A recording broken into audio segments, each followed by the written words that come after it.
السلام عليكم ورحمة الله وبركاته. پاشیوا پاشیوا هفته MGD برنامه هفتهش پاشیوا کردستان دوستشار افشار پیشکش کن. خودش را روزی و نویج و طاعت همی بسرمانه توجهانه قبیل کرد. هفت جماره که طایبتت ناف اسلامی دا، یعنی حتی هفت طبقه آسمانی، هفت روز، یعنی گل جارا جماره هفت، یعنی جه راستانه طایبت جد نوا اسلام پیروز داشت. برنده جه رنگ افشار یعنی جدا بشوه دن نه چونکی جماره و فرقه، چونکی ویری چید بتراوستانه که زیاده تر ام تو بگیرین که چه اف شش روزه و سازی که در باز بین ام راوستانه که دیگر نفس خوب کن کامل شش روزه دا شش شوه در باز بیدا چی کریه جبوی روزه بیتم چه کن دا که زیاده تر خودش خرازی کن و جانا ما خوشتر. بله. السلام عليكم ورحمة الله وبركاته. هیوادارم که لهر شوێنێکن ئێستا لەسەر سفرەی پارشێون لەگەڵ ئێمە ئەوە شەوێکی پڕبەرەکەت بەڕێ بکەن. شەوێک بێت کە دوعا و نزا و پاڕەنەوەکانتان تێدا قبوڵ ببێت. و وەکو ژبانی هاوکاریشم باسی کرد ئەمڕۆ هەفتەیەکی ڕێک بەسەر مانگی ڕەمەزانە تێ ئەپەڕێت. هەر ڕێک ئەڵی دوێنێ بووە کە ڕەمەزان دەستی بێت. ولو يعني حتى روزه دەست پێکێژیم بەحس کرد بەس وێت ڕاوستانێک ما هەر سەرەتاش کە هاتینە ناو ستۆدیۆوە کاکژوان پرسیاری کرد ئەرێ چەندی ڕەمەزانەتم حوتی چۆن ئاوها بە خێرایی يعني حتى متأكيد جيلي كرم يقف كاس من دفع مجيل بيم وتت بابزان بە ماشەڵڵا ئەو نە بە پەلە ڕۆژ هەر تەسەوڕمان ناکرد کە ئەمڕۆ هەفتەیەک بێت تێپەڕی بێت ئینشاڵڵا با بزانین ئەو تێشوەی کە لەم هەفتەیە کۆمان کردوتەوە لای خوای گەورە قبوڵی حەق تەعالا ئەبێت یاخودنە ئینشاڵڵا کە قبوڵ بوو بێت و لەگەڵمان بەردەوام بن ئەم شۆیش کۆمەڵی بەڵگە و بابەتمان بەتان ئامادە کردو.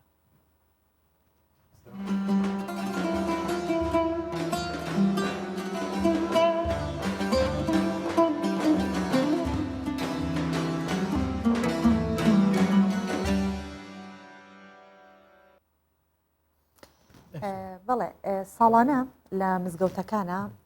خواردن بۆ کەسانی کەم دەرامەت لە مزگەوتی شارەکان ئامادەکرێت بە تایبەتی لە مزگەوتی گەورەی سلێمانی و ڕۆژانەش نزیکەی 3000 کەس لەو مزگەوتە بەربانەکەنەوە. ماشەڵڵا چ بەرەکەتێکە چەندێک خەڵک ئەچێ بۆ ئەوەی خواردن ئەبات بێ کۆمەڵی خەڵکی دوکاندار و کەسانی کە تەنانەت کەم دەرامەتیشن و دەستکورتن ئەچن لە مزگەوتی گەورەی سلێمانی بەربانگەکەنەوە نانەخۆن. هەرچۆنە ئەم ساڵ بەهۆی ڕێکارەکانی خۆپارێزی کۆرۆناوە کردنەوەی مزگەوتەکان سنووردارکرا بەڵام هاوشێوەی ساڵانی ڕابردوو خوانی بەربانکردن بۆ کەسانی هەژار و کەم دەرامەد و هەروەها کرێکارە بیانیەکان وەک باسیشمان کرد لە مزگەوتی گەورەی سلێمانی دروست دەکرێت. ئەو مزگەوتە لەسەر دەستی ئیبراهیم پاشای بابان دروست کراوە. یەکەم مزگەوتیش بووە کە نوێژی هەینی تێدا بەری ئەم چینە سلێمانیە تا ڕەمەزان چەند باژێڕێکی دیە ینی من سوشال میدیاژی پرسیارش دەکرد لە کەرکووک بوومە لە ڕەمەزانی باڵین کەرکووک و سلێمانی هەولێر بە حکومەوەی کە دایکم هەڵەبجەیە لە هەڵەبجەش یەک دوو شەو کێشش هەمیە خۆشترە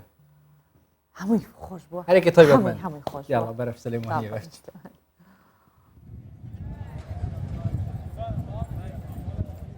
مزگەوتی گەورە یەکێکە لە ناوەندە گرنگە ئاینیەکان و شوناسی شاری سلێمانی. مێژوەکەی دەگەڕێتەوە بۆ ساڵی 1985 لە سەردەستی ئیبراهیم پاشای بابان دروستکراوە. یەکەم مامۆستای مزگەوتەکە شێخ مارفی نۆدی بووە. مێژووی مزگەوتەکە پڕا لەو کەسایەتیە ئاینی و نیشتیمان پەروەرانەی لەناو ئەم مزگەوتەدا پەروەردەبوون. طبعا هەموو ماڵەکانی خوا جێگەی عیبادەتن جێگەی پەرستشی خوای تەبارەک و تەعالان بەڵام مزگەوتی گەورە وەکو شوێنی عیبادەتی خوای تەبارەک و تەعالایە بۆ جێئاکرێتەوە کە مەدرسەی تایە کە مەدرسەی نابینایانی تایە کە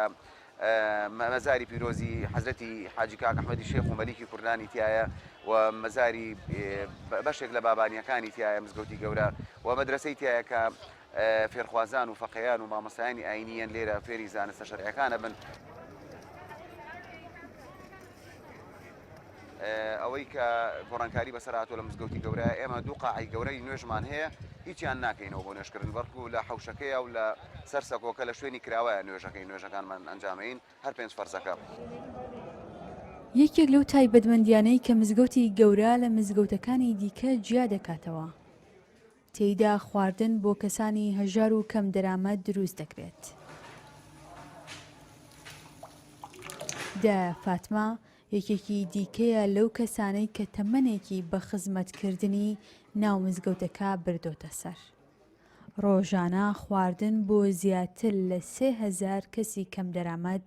دروست دەکات. دڵخۆشم هیچ بە هیلاکەتی نازانم زۆر ئیشێکی پیرۆزە چونکم فەقیر و فەقەرات لە دەستمانە خوا خزمەتی خەڵکەکەین خزمەتی فەقیر و هەژارەکەین خزمەتی هەتیوەکەین کرێکار هەمووی لە دەستمانە خوا زۆر دڵخۆشین بەم ئیشە هیلاکیمان بیرەچێتەوە کە شتێکی ئیشێکی واکەین. تایبەتمەندی مزگەوتی گەورە وای کردووە هەر کەس سەردانی شارەکە بکات بەبێ بینینی مزگەوتی گەورە و سەردانکردنی نەگەڕێتەوە. لە ناو مزگەوتەکەدا مەزاری زانایان و پیاوانی ئاینی بەناوبانگ هەن وەک کاک ئەحمەدی شێخ و شێخ مەحموودی حەفید و مەزاری میرەکانی بابان و ڕیش سپیان هەن. دالیا کەمال کوردستان 24 سلێمانی. کەشەوەکی خوشە سلێمانیەوەکی هەفکارە مەسووانیژی بەحسکری هەر باژێڕێکی هەر شارێکی هەر کونجێکە vê وڵاتی تایبەتمەندیە خۆ هەیە چ ڕەمەزان بچژی یعنی هەیڤێ دیبنیان ژی وەرزێن دیبنیە ساڵی ئیشڵا خودش هەمیە قەبیل کرد خوشی جوانی دەرباز بێت کەشەوەکی خوشی هەیە تایبەتیژە ڕەمەزانی هەر تشتێ جدایە. ئەم سلێمانی vêjarê beref germiyan veçîn hevkarê me herên ca fayeke rasta xwe didgelme bizanîn ka keşu hewal germiyaniye çawaye Remezan çawa derbaz bi terêm ev demiya baş Remezana pîroz bet pişta çûliyeka ya nizanim xelk ew zewqenîne biçteş derve paşî vê bikit yan jî zêdetir pabendin da ku korona temamî ji nav biçet germiyan ji berên dê heskin malê xwe da bin û parasî bin û pariyê paşî vê mal bixwe. شەوتان باش ڕەمەزانی ئێوەش پیرۆز بێ دیارە ڕەمەزانی ئەمساڵ بەهۆی ئەوەی شەوگاری تۆزێک درێژە و کەشوهەوای شەو ئێستا کە من قساکەم کەشواکەی کەشوایەکی فێنک و خۆشە بەڵام بە ڕۆژ گەرمیان گەرمە دیارە ئەوەی قسەمان کردووە لەگەڵ خەڵکو بۆ پێش کە لە ناو خەڵکی داین زیاتر ئەیانەوێت کاتەکانیان بە ڕۆژ زیاتر بە خەو یان لە ماڵەوە بەسەر ببنەوە بە شەویش زۆر بەکەمی بە تایبەتی ئێستا کە درەنگە زۆر بەکەمی دێنە دەرەوە ئەیانەوێت پشوویەک وەربگرن و هەروەها ئەم ڕەمەزانە توان بڵێم هەندێک جیاوازی هەیە لەگەڵ ڕەمەزانانی پێشوو بە هۆی بڵاوبوونەوەی ڤایرۆسی کۆرۆناوە تەنانەت مزگەوتەکانیش وەکو پێویست وەکو ساڵانی ڕابردوو لە نوێژە فەرزەکاندا وەکو ساڵانی ڕابردوو خەڵەباڵغی پێوە دیار نییە بەڵام خەڵکی هەرڕوو دەکەنە مزگەوتەکان و شوان ئەوەی ئەم شەو جیاوازە ڕەمەزانێکی جیاواز بۆ خەڵکی کفریش بووە ینی شەوێکی جیاوازیش بووە بۆهۆی ئەو بردومانانەی کە ئێوارەی ئەمڕۆ بردومانی قەزای کفری کراوەکە سەر بە دەڤەری گەرمیان بە دوو کاتێشە زەرری هەبووە زەرری مادی هەبووە هاوڵاتیەک بریندار بووە و ینی ڕێژەی خەڵکیش زۆر کەمە بینین لە شەقام و تەنانەت ئەوانەی کە خواردنی شەفرۆشن لەسەر شەقام و شوێنە گشتیەکان وەکو ئاماژەم پێکرد بەهۆی درێژی شەوگارەوە هاوڵاتیان زۆر بەکەمی لە ماڵەوە دێنە دەرەوە بە شەو ئەمە جیاوازیەکەوە ساڵانی ڕابردووش نەخۆشیەکە نەبوو زۆربەی خولەکانی خولی محێبست هەبوو کڵاوێن هەبوو خولی تۆپی پێ هەبوو چالاکی هوەری ئەنجام ئەدرا ئەم جۆرە چالاکیانە ئەم ساڵ بەهۆی پابندیەکان بە ڕێنمایەکانی وەزارەتی تەندروستی و ئەم چالاکیانش ئەم ساڵ یعنی ئەتوانم بڵێم زۆر زۆر زۆر زۆر کەم بووەتەوە بڵێ شوان gelek spas bu pîviyekî ew rew şexrab ya heyl wê navçeyê jî giştî jî dîbdayî bê rewş gelek xweştir û cantir derbas zor spas bu herî. ئینشاءڵڵا خوای گەورە بە ڕەحمەتی خۆی ڕەحم لە هەموو مسلمانانی جیهان بکاتە مسلمانانی کوردستانیش و لە هەموو خەڵکی کوردستان و کوردستانێکی ئاراممان هەبێت لەم ڕەمەزان و لە دوای ڕەمەزانیش ئینشاءڵڵا لە گەرمیانەوە دەینەوە ناو پایتەختی هەرێمی کوردستان و لێرە زەردەشت هەمێ لە هەولێر دوێنێ شەوژوان لەگەڵمان بوو کە چوو بوو بۆ نانەواخانەیەک یاخود سەمونخانێ با بزانین شەو زەردەشت چی بۆ ئامادە کردوین ئەوە لەکوێیە فەرقە کات ئێستا لە خواردنگەوە چۆتە شوێنێکە وەزم شوێنی وەرزشە هۆڵی ورزشی ئەگەر هەڵە نەبم جابەر زەردەشت خۆی زیاتر زانیاریمان پێبێت پاشێوت باش زەردەشت و ئەوە لەگەڵ توی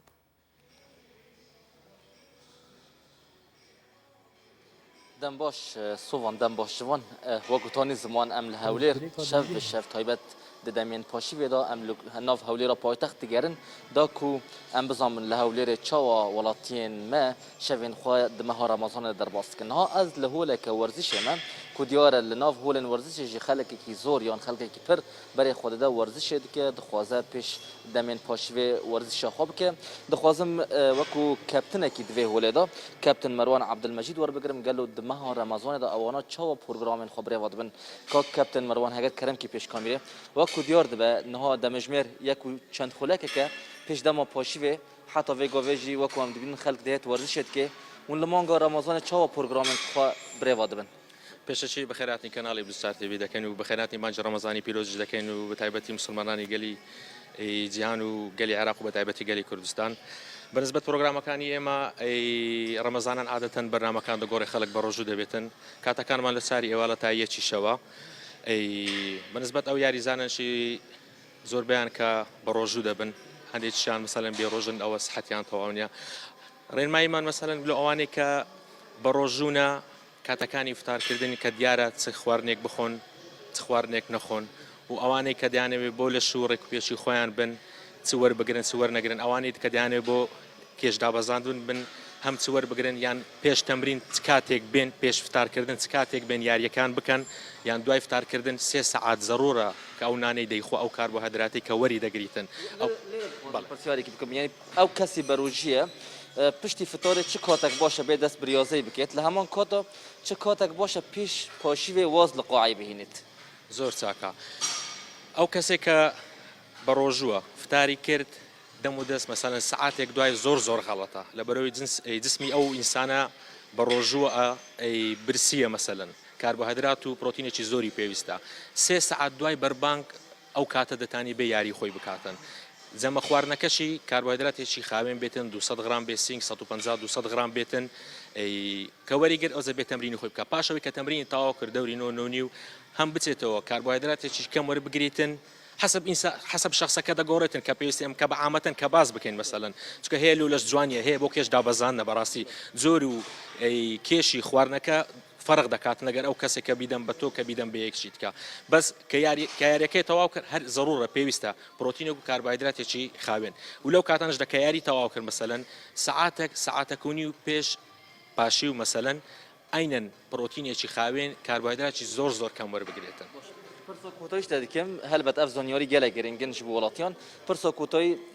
دixwazim bizanbim ئێوە چاوەڕێن مایەکانی تەندروستیی بەجێ دەکەن زۆر چاکە بیداەتی ویستم باسی وێ بکەم بەڕاستی بەسونێ ناو تەفاسیلی بەنسبەت ڕێنمایەکان وزارەتی تەندروستی چ ڕێنمای یەک دەیداتن ئێمە یەکەم پشت پابەندین بەوەی کە سەحەت و سەلامەتی هاوڵاتیان لەمە زۆر زەڕۆڕە هەر یاریزانێک کە دێتە ژوورەوە معقەم کە ماما دەبی ببەستیتن هەر یەکە کە نەیبەستیتن بەڕاستی قبولی ناکەین لەبەرەوەی سەحەتی وان و سەلامەتی وان باشی ئێمەیە زۆر سپاس بەخێر بێن زۆر سپاس عەبدولمەجید گەلێک سپاس وەکو وەدیت و شەڤێن مەها ڕەمەزانێژی لە هەولێرە پایتەخت فێنەگینە تایبەت ناو هۆلێن وەرزشێ ژوان و سوڤان زۆر سپاس دەکەین زەردەشت کە لە هەولێر و لەگەڵمان بوویت و لە یانەیەکی وەرزشی گەلێک سپاس ئەم یەکسەر بچینەت ناو بابەتی خودایی ئەڤرو بابەتێکی گرنگە گرێدایی یعنی چاوەبێژی نەفسا مرۆڤیە کار و کردەوەیەت مرۆڤیە هەر دەستپێکە خواردنا پاشیوێ حتا دیسا زەڕیە بە پاشیوادی ناو هەیوا ڕەمەزانە پیرۆزدا و هەش ڕۆژە ئەیکێ حتا ڕۆژاداویە و پشتێنگت بتەجەژن ئەو ژێ بەرپرسیارەتیا ڕۆژیگیری ئەرکیوی کە چل سەرملێتوی ناوە قورئانە پیرۆزدات ناوە فەرمودیت پێغەمبەری سەڵڵاهو عەلەیهی وسەلەم چ هاتیە بەحەسکردن چل سەر مرۆڤێ موسڵمان ڕۆژیگیری هەیە چ بێتەکردن ژالیەوی هەر وەک چۆن مافمان ئەوە مافەکانمان پارێزراوە کە بەهەشتە و چاکەیە پاداشتەکەمان پێدرێت ئەبێ بزانین ئەرکەکەمان چێ بەرامبەر بەوە کۆدێ چەندێک کڕین بۆ بابەتی خودی حەسکرد ئەفشەوە میێوانێکە تایبەتمە هەیە دکتۆر عیماد گوانی مامۆستایانی گەلمەدا دکتۆرین گەلە بخێرەوە ڕازی بێت ئەفشەوە گەلمەش لە خودێ بواژی بۆ مەژی وهمی تەماشاوانە بخێرژی بنویست دکتۆر جاما ئەم وی دەرگەهی وەکیم تایبەتیژی ئەف ئەرک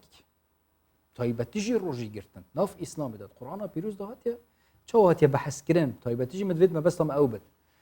ئەرکێکی پسانەهی هاتیە بەحەسکردن یان ژیە بزەحمەتە چونکی پاداش دەوێ گەلێکی مازنە کە قورئانە پیرۆز دەبێت إن الله يريد بكم اليسر ولا يريد بكم العسر. بسم الله الرحمن الرحيم، الحمد لله رب العالمين، والصلاة والسلام على سيدي ومولاي محمد صلى الله عليه وسلم وعلى آله وصحبه أجمعين. سپاس بۆ جەنابتان، داوا لە خۆی پەروەردگارەکەم نوێژ و ڕۆژ و تەقوا و عیبادەتی هەموو لایەک قبول بکە ئینشاءالله. طبعاً مانگی ڕەمەزانی پیرۆز مانگێکە وەک ئەڵێن محەتەی گۆڕانکاریە لە ژیانی تاک و لە ژیانی کۆمەڵگاش. پرسیارەکە پرسیارێکی جوانە، ینی بەرپرسیارەتی تاکی ڕۆژەوان کاتێککە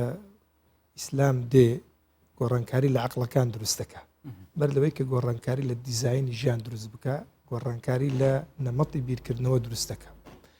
ئینسان پێکاتی دوو جانبە، جانبی جەستە و جانبی ڕوح. و جانبی جەستە پێغەمبەر عەلەیهی سەڵات وسەلام فەرموویەتی وئینە لیبەدەنیکە عەلەیکە حەقە. بدەن طبعاً پاک ڕاگرتنی، تەداویکردنی، خواردنی ئەو جۆرە خواردنانی کە زەرەر و زیانیان بۆ ئینسان، هەموو شتانێک کە ئەچنە ئەبنەمایی زەرەر بۆ جەستە لە ئیسلامەتیا یاساغ کراون. هەموو خواردنانێکەوە ئیستیفادەی جەستەیان هەیە لە ئیسلامەتیا ڕێگە پێدراون. جان بە ڕوحیەکەش بە هەماشەوە پێویستی بە خۆراکی تایبەت هەیە. ئیسلامە تەماشاکەیت لە محەطاتی تایبەتە حسابی بۆ کراوە. عیبادەت هەیە، عیبادەتی کاتیە، عیبادەت هەیە، عیبادەتێکە تەمەدودی هەیە لەگەڵ تەمەنی ئینسانە، عیبادەتێکی شەهریە، عیبادەت هەیە تەماشاکەیت ئوسبوعیە. مثلەن نوێش، تۆگەر سەیری نوێژەکەی تەماشاکەیت لە ڕۆژە 5,000 دوخاتری ئەو فلتەرە ئینسان کاتێککە تووشی گوناه و تاوان و سەرپێچی ئەبی بینابینەوە ئینسانە بگەڕێتەوە لای خوای پەروەردگار جەل جەلالوه. عیبادەت هەیە ئوسبوعیە، مثلەن تەماشاکەی هەفتە یەک ڕۆژ دانراوە لە خاترەوەی ئینسان گوێ ڕابگری بە خۆداچوونەوەی هەبی. عیبادەتمان هەیە سەنەویە، تەماشاکەیت وەکو مانگی ڕەمەزانی پیرۆز. عیبادەتمانە لە طولی عمرە وەک حەج. طبعاً مانگی ڕەمەزانی پیرۆز محەطەیەکی یەکجارێک جار گرینگە لە ژیانی ئینسانی موسڵمان. ئەگەر تەماشاکەی پێغەمبەری خوا عەلەیهی سەڵات وسەلام بەر لەوەی کە مانگی ڕەمەزانیش لەسەر واجب بکرێت لە ساڵی دووی کۆچیە، پێشەنگی پێغەمبەری خوا عەلەیهی سەڵات وسەلام بە ڕۆژی بووە، کەوەی کە ڕیاضەیەکی نەفس، پاکردنەوەی نەفس، خۆڕگرتن، خۆڕاهێنانی ئینسان، چونکە ئینسان وەک بیریاران یاخود حەکیمان و خواناسان ئەڵێن ئینسانێک ئەگەر توانی لەگەڵ نەفسی خۆی شەڕ بکە، کۆنتڕۆڵی نەفسی خۆ و دەرونی خۆی بکە، ئەتوانی زۆر شەڕی دیکەش بکە. بەڵام ئینسانێک ئەگەر نەیتوانی گۆڕانکاری لە ناخی خۆی دروست بکە، سەرپێچی ئەمر و فەرمانی هەوا و حەز و ئارەزوەکانی بکە، ئینسانە بە ئاسانی لەلایەن نەیاران نێوە تێکەشکێندرێ. وی گۆڕانکاری مانگی ڕەمەزانی پیرۆز بەر لە هەموو شتێ تەعامولە لەگەڵ ئەو جانبی ئیمامی غەزالی باسی ڕوحەکە، ئەفەرمێ ڕوح ئەکرێ بە 4 بەشەوە،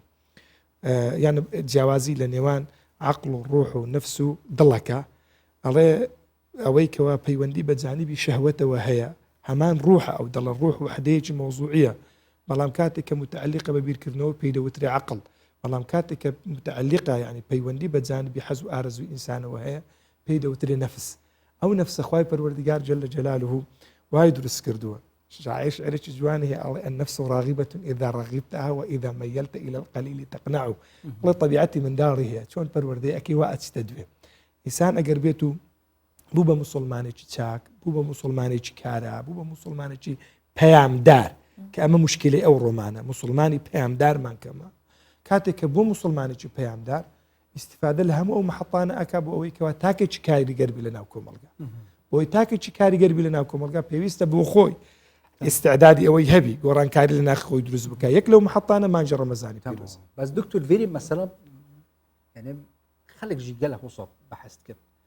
هەیڤە ڕەمەزانی ڕەنگە حتى ژبلی ڕۆژی گرتنێ زەکاتدانە، فترە، تەراویحە، قیام اللەیلە، ئەف هەمیە ئەرکێب زەحمەتن.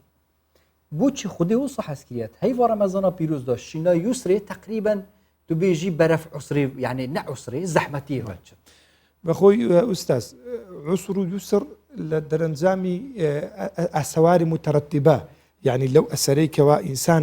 لەو نەتیجەی کە لێی ئەدرویتەوە وە دیار دەکەوی. یوسر معنی ئەوە نییە کارەکان ئاسان بن لەسەر نەفس، چونکە نەفس دائم وسحات ئین نەفسە لە ئەمارەتون بیسوء، حەز ناکە لە واجبات. نەفس بەردەوام طبیعەتی وایە وەکو منداڵی ساوا وایە حەزەکە بەرەڵابی، حەزەکە بڕوە، حەزەکە سنووری بۆ دانەندرێن. بەڵام کاتێک کە سنوور دادەندرێن تەماشا ئەەکەیت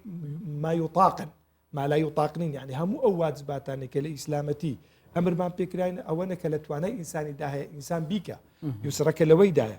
تەکلیف نەکراینە بە شتێکی کە لە توانای ئینسانی دانەبی. تەماشاکەی لە مانجی ڕەمەزانی پیرۆز ئەوانەی کە جەنابەت ئاماژت پێکرد ئەتوو ڕۆژی گرتن شتێکە لە توانای ئینسانی داهەیە زۆر طبیعیە ئینسانە من کابراایەکەم بینی لەو ڕۆژانە لە حەریرێ ویددیوی چاندا بەزاند بوو لی پرسی گوتی باش ساڵی چەند جارە بە ڕۆژی دەبی تۆڵە 3 مانگاوە هەر هیچ ڕۆژەکانی دیکەش ئەوە خەرخوا دەزانی گوتی قەتوا بووە ساڵی هەمووی بە ڕۆژی بگوتی بەڵێ ئەو ساڵی کە چوومە حەجێ هەر هەموو ساڵەکەی لەسەر یەک دیکە بە ڕۆژی بوو معناوەیە یعنی ئینسان تاقە و قودرەتی هەیە مانجێک لە ناو مانگەکانە ئەویش جەمێک لە نێو 3 جەمی ڕۆژێدا ئەتو تەرچی بکەی کارێکی زەحمەت نییە دوای ئەوەش ئەگەر بێت و تەماشای جانبە طبیەکەی بکەیت بە ئیسیفادە بۆ ئینسان ئەگەڕێتەوە ڕنگ بە جارێکی دیکە جەستە خۆی نوێ بکاتەوە و هەروە ئیستیغنا بکەیان دەوڵەمەند ببی لە هەموو ئەو ئەسبابانەی کە زەرەر بە خانەکانی جەستە ئەگەینن بە پاک و چاچی و گەشەکردنی تەندروستی لاشە بگەینن لە هەمان کاتدا تەماشاکەی زەکاتدان خوایەک جەلە جەلاله و بە گەورەی خۆی ئاور لە ئینسانێکی بدات و ئینسان کە دێتە دنیای پێویستی بەداک و بابە تاوکو چاودێری بکات تا مەرحەلەی زۆریش هەر پێویستی بە چاودێریکردنە خوایەک دەفتەرێکی بداتە کابرە دەفتەر دۆلارێکی کاکەتە 100 وەرەقە دۆلاری ئەمریکی داوای لێ بکبرێ لەو 100 وەرەقە دۆلارێکی ئەمن دایتمە تو کە ماڵی تو نەبوو تەمەنوچی هاتێ دنیای چت لەگەڵدانە بووە داوات لێ بک بڵێ بەشدار بە لە دروستکردنی حەضارەت لە دروستکردنی کۆمەلگا لە دروستکردنی شارستانیت لە جێرانەوەی خەندە بۆ لێوی ئەو کەسانەی کەوا تاوەکو ئێستا بێبەشن لە خەندەی بۆ دڵخۆشکردنی کەسانێک کاتاوەکو ئێستا پێویستیان بە دڵخۆشیان لەو 100 وەرەقەیە و 2 وەرەقە نیوە بینە دەرێ بدە خەڵکێک کە پێویستی پێێت تاوەکو ئەو شوەکو تو هەست بە ژیان بکە هەست بە خۆشی بکە هەست بە بەختەوەری بکە ئینسان ئوستاز یعنی تەماش ئەەکەیت خۆشترین لە حەزاتی ژیانی ئینسانی ئەو کاتێک ئەتو بەشداری لە ژیانی کەسێکی دیکە بە ئیجابی بەنسبەت ئینسانێکی طبیعەت سەلیم ها بەنسبەت ئینسانێکی تەندروست نەک ئینسانێک تەمان لە ڕێگای لادا ئینسانێکی ئەنانیە خۆپەرستە سووی لە ددانی خۆیانانی پێ بخوا ئەو جۆرە ئینسانانە لە ناو کۆمەلگای هەنە بەڵام ئەوانە نابنە پێوە لە هەمان کاتدا مەثەلەن نوێشکردن تەماشاکەی تەراویح تەماشاکەی شەو نوێشکردن تەماشاکەی زیکر و عیبادەتکردن هەمویان شتێکن لە توانای ئینسانی داهەنە بەڵگەش بەو بەڵگەی کاتێک کە ڕۆمەزان کۆتایی دێ هەستەکەی جەستت لە بەرەوەی لێ ڕاهاتیە تامەزرۆیە مشتاقە بۆ دیدەنی جارێکی تر ئەنی کەواتە مەسئلەکە لێرە نابێتە عوسر مەسئلەکە عوسر ئەو کات دەست پێەکە کاتێکەوە ئەتوو داوای شتێکت لێ بکری کە لە توانای تودانەبی دکتۆر باست لە پێدانی زەکات کرد و بە طبیعەتی ئینسان وە گوتیشت مەگەر ئینسانێکی تەندروستی تەواو حەز بکات لە بەشێک لە پارەکەی خۆی ببەخشێت خۆ ئێمە وەکو ئەرک چەندێک ئەرکمان لەسەر خۆمان هەیە ونش ئەرکمان بەرامبەر بە خەڵک هەیە لە کاتی بە ڕۆژوبوونە وەکو سەدەقەکردن بۆچی کاتێککە بە ڕۆژوە بینی تر خەڵک زۆر تووڕێت تەنانەت ناتوانێت یەک پێکەنینێک بکات ئەوش هەر سەدەقەیەکە و هەر بەکو زەکاتێک وایەکە ئەیداد بەڵام نە پارەیەکی پێ ئەدات نەیشتێ بەڵام لەگەڵەوە هەر ئەیگرێتەوە لە خەڵک ئەو پێکەنینە ئەو تەبەسومە ناکات بە وڵی خاتون مەمە مشکلەکمان هەیە طبعاً تو دوو جۆرە بە ڕۆژبوونێت جۆرە بە ڕۆژبوونەکە عیبادەتیە جۆرە بە ڕۆژونە گویا عادەتیە ئەوەی کە جەنابەت باسیەکە ئەو جۆرە بە ڕۆژبوونەیە کە عادەتیە یعنی تەماشاکەی کابرا لە ماری کەس نەوەری قسای دەگە بکە هەوڕ جغاری نەچێشانە کەس نەوەری سەلامی لێ بکە کابرا نابی کەس لە ماری دەنجی بێتن دەبی مێرو لە هەموو ڕابوەستن هەناسەکان هەموو قەتع ببن بە ڕۆژبوون نیە بەڕاستی بە ڕۆژبوونی حەقیقی تو خوای پەروەردگار جەلە جەلاله بە تەکلیفت لێکا بەوەیکەوە خۆت لە خواردنەوە بگری هەتاوەکو ئێوارەی هەتا دەبیتە شەو لە هەمان کاتداگەر تەماشای تەفاسیلی حەدیسەکانی پێغەمبەری بکە عەلەیهی سەڵات وەسەلام داوات لێکا بەوەی کە ئەبێ هەموو جەستت بە ڕۆژی بی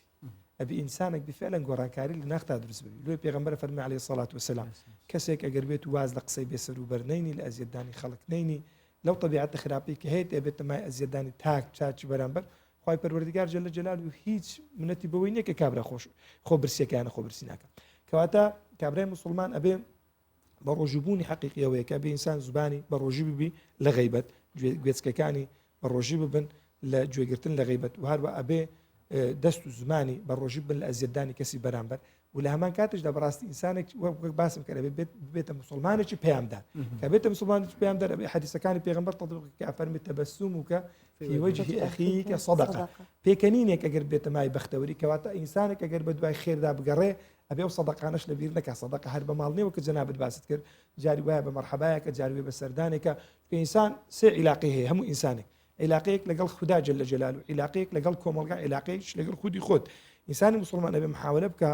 ئەرچی بەرپرسیارەتی لە ئەستۆ بگری لە بەرامبەر هەرسێک عیلاقەکانی پەیوەندیەکان زیاتر پەرە پێ بدە لەگەڵ خی پەروەردگار جل لە جلال و زیاتر ڕاز و نیازی خۆی دەربڕێ ئینسانێک بێ بتوانێت لەو وەختانێک کە دانراون خێر و پاداشتان زیاترە بتوانێت زیاتر لە خوددا نزیک ببێتەوە جانب ڕوحی بەهێز بکە و لەگەڵ کۆمەلگاش بتوانێت ئینسانێکی بەکەڵک بی سەردانی هەبیتن وار بە بەخشینی هەبیتن ئینسانێکی سنگ فراوان بی لە هەڵەکان ببووری و لەگەڵ خۆشی ڕاستی ئینسانێک بێ بە خۆداچوونەوەی هەبیتن ئەو خۆ خراپانێک کە خۆی پێوەگرتو لە پێش ڕەمەزانە بتوانێت بە واستەی ڕەمەزان جارێکی دیکە ئینسان بە خۆیدا بچێتەوە بیان گۆڕی. بەڵێ ئەوەی کە ئێستا باست کرد فەرمودەی پێغەمبەر صلی الله علیه و سلم تەبەسمکە فی وجه ئەخیکە سەدەقە ئەمە مسلمانان ئەیزانین تەنانەت وڵاتانی ڕۆژ ئاوا بە شێوەیەک لە پشتی پاسەکان نزیکەی ئاوا 15 ساڵ 16 ساڵ لەو پێش لە پشتی پاسەکانی هەندێک پاسی ئەڵمانیا ئەنووسرا داین لیسەل ئاینە ڤۆلتات ئەگەر هەڵە نەبم لە ئەو وشە دەربڕینەکەی کە پرۆڤێت محەممەد صلی الله عليه وسلم ئەوان پەیڕەوی و شتاناکەن ئێمە کە لە لامانە ڕۆژانە ئەی بیستین ئەوەندە پەیڕەوی ناکەین ئەمە بۆ چیە گەڕێتەوە یەک بۆ واگەڕێتەوە بەڕای جەنابەت ئێمە ترسمان لە دڵ نەماوە بیرمان چۆتەوە کە هەندێک شت هەیە ئەبێ بترسین هەموو ترسێک دوور دەکاتەوە لە مەترسیدارەکان تەنها ترسی خۆیەکە نزیک دەکاتەوە لی خاتون ئەمن ڕەنگی بەو ڕەهای نەبی ئەمە لە ناو مشتەمە و کۆمەلگای ئێمەش خەڵکانەکێ بە ڕۆژش دەبێت لە هەمانکاتدا ڕووخۆشیشن بەس ئەمە پەیوەندی بە سیستەمی گشتیەوە هەیە سیستەمی گشتی بخۆی کاتێک کە ئەتو تاکەکانی کۆمەلگا یاخود کۆمەلگا مەشغول کرا بە هەندێک شتی لاوەچی بەردەوام یعنی تەماشاکەی زیهنی مەشغوڵە ئیسیفادە لەو لە حەزەی ناکە کە تێیدا ئەژی بەردەوام لە بە مستەقبەلەژین خانی دروست بکە کوڕەکەت ژنێ دینی هەردەچی بکڕە سبێنە ئیسیفادە لەکەی ماری سپی لۆ ڕۆژی ڕەش تەماشاکە هەموو ئەوانەی کە بوویتە سەقافەت لۆ ئێستا ناژین لۆ داهاتوەژین ڕۆژش تەماشاکە کابرا تووشی کۆڕۆنەیە بی و دەرێتی وڵا فران کەسێ مردی نە ئیسیفادەی لە پارەی کرد نە ئیسیفادەی لە ماڵی کرد نە ئیسیفادەی لە حردی کرد کاتە ئینسانی عاقڵە و کەسەیە وەک حەسەنی بەسری ڕەحمەتی خوای پەروەردگاری لە بێفەرمی هەموو ئینسانێک سێ ڕۆژەیە ڕۆژێکەوەی کە ڕابردووە تازە تو ئیسیفادەی لێ ناکەی محاولە بکە لە هەڵەکانی ئیسیفادە بکە و جارێکیت کە دووبارەیان بکەوە ڕۆژێکە وەختەیە کە ئێستا تێیدا ئەژی ڕۆژی چەند بەیانە بەیانی عیدی خوای پەروەردگار و ماتەدری نەفس و مادە تەکسیب بۆ غەدا نازانی بەیانی چی دەکەیت کەواتە بۆ ئەو ڕۆژە بژە کە تێیدایت بۆیە بەردەوام ئینسانی سەرکەوتە و ئینسانەیە کە لەگەڵ خی خۆیان ئەژی بەردەوام تەماشاکەڵێن وەختی خۆی ئەگە سەرتان نێشینم ئەڵێن یەک لە پادشا گەورەکان داوا لە یەکێک لە بیربەندەکانی ئەکا لە وەزیرەکانی پێی دەڵێ لێکەم وشەیەکم بۆ یعنی ئیبداع بکەیت لێ کاتە خۆشبەخت کرد بێ دڵخۆش بەخش بێ و لە هەمان کاتشدا حەزین بێ یعنی ناخۆشی بدە ئەڵێ ئەنگوستلێکی بۆ دروستەکە لەسەر ئەنگوستلەکەی نووسی سێمەضی الوەقت وەختەکان دەڕۆن تەماشاکە بیری لێکاتەوە فعلەن یعنی قوربان ئەگەر بێت و لە ناو ناخۆشیدا بووی تەسلیمی بێهیوایی مەبە وەک شاعیر ئەڵێ گرنگ وایە لە ژیان تەسلیم نەبی بە ئاسان ئەوەیە کە ئەتوو بە چاوێکی گەشت تەماشای دنیا بکەی وەختەکان دەڕۆن ولا حزن يدوم عليك ولا السرور ولا بؤس عليك ولا الرخاء إذا ما كنت ذا قلب قنوع فأنت ومالك الدنيا سواء شافی جوانی فەرمووە نەخۆشیەکان بەردەوامن وەک شاعیر ئەڵێ مەنازە بەبوون مەگری بە نەبوون هیچیان تا سەرنین هەبوون و نەبوون کەواتە لێرە کە پێی دەڵێ وەختەکان دەڕۆن یانە گەر بێت و غەمێکت هەبوو سەبری لەسەر بگرە وەختەکان دەڕۆن و لە هەمان کاتیشدا پێی دەڵێ وەقت دەڕوا بمعنە ئەوەی حەزینیشە بۆی کەوا تەمەن دەڕوا بەرەو پیری دەڕۆن و بەرەو دکتۆران پرسیارێکی بکەین وەخت دەرباز بێت سەرڕۆی هەندێک کوت نافەی با ڕەمەزان و پیرۆزدا حتاش ڕۆژی گرتنش ڕۆژە ئەولی حتا دومایی کێژی گەلک ئەرکێت مازن و پیرۆزێت تێدا بەس دێ سەحکی وەخت زی دەرباز بێت ئەڤەش چییە یعنی ئەم هەست وێ مهمیە وێ قودسیەت و پیرۆزیە ڕەمەزانی ناکین و سازی دەرباز بێت ئەم تشتێت لەوەکی بە مژیلین یانژی هەندی ئەم حەجت کینزی دەرباز بێت ئوستاز ظروفی ئێستا طبعاً بە خۆی وەسائلەکانی بێئاگایی زیاترن خوای پەروەردگار جل جلاله 1400 قسوور ساڵ پێش ئێستا لە سوورەتی ئەنبیا لە بیدایەتەکەی فەرمی اقترب للناس حسابهم وهم في غفلة معرضون مردن نزیکە قیامەت نزیکە بی کەچی ئەوان لە بێئاگایدان وەسائلەکانی بێئاگای بەتایبەتی لە وڵاتی ئێمە یعنی بەڕاستی وەسائلەکانی ڕەفاهیەت لە هیچ وڵاتێکی دنیای وەک ئەوەی لێرە بەردەستە لە هیچ شوێنێکی دنیای ئەوەندە بەردەستە من بیریارێکی تورکم بینی لێم پرسی قوربان لە کوردستانە کە ژیای مدەیەک لێرە چت بینی یەک شت لە لای ئێوە کە هەستی پێ ناکەن ئەو شەیە ئیسرافی وەقت یعنی ئێمە باس کە مامۆستا لەسەر منبەری باسی ئیسرافەکە باسی ئیسرافی خواردن و پارە و بابەتان ئەکا جلو بەرگۆ بابەتان کەسمان باسی ئیسرافی وەقت ناکەین ئێمە وەختەکانمان بە زۆری بە هەدەر ئەچی بەبێەوەیکەوە ئیسیفادەی لێ بکەین تاقی گەنجەکانمان پیرەکانمان هەتا وەکو ژن و خوشک و تەماشەکە دایکەکانمان بە شتی لاوەچیەوە خەریکن تو ئێستا قوربان تەماشەکە گەر بێت و تو لە دوار فەیسبووکی دامنیش من دکتۆر محەممەد شەریف خوای پەروەردگار تەمەند درێژ بکە کە مامۆستامە طبعاً کابرایەکە مستەوایەکی بەرزی هەیە لە شەرقی ئەوسەتا طبعاً بەیەکێک لە ئینسانە بیریارە گەورەکان دادەندرێ فەیلسوفە طبعاً و کابرا لە فەلسفەی قانونە ئینسانێکی شارەزایە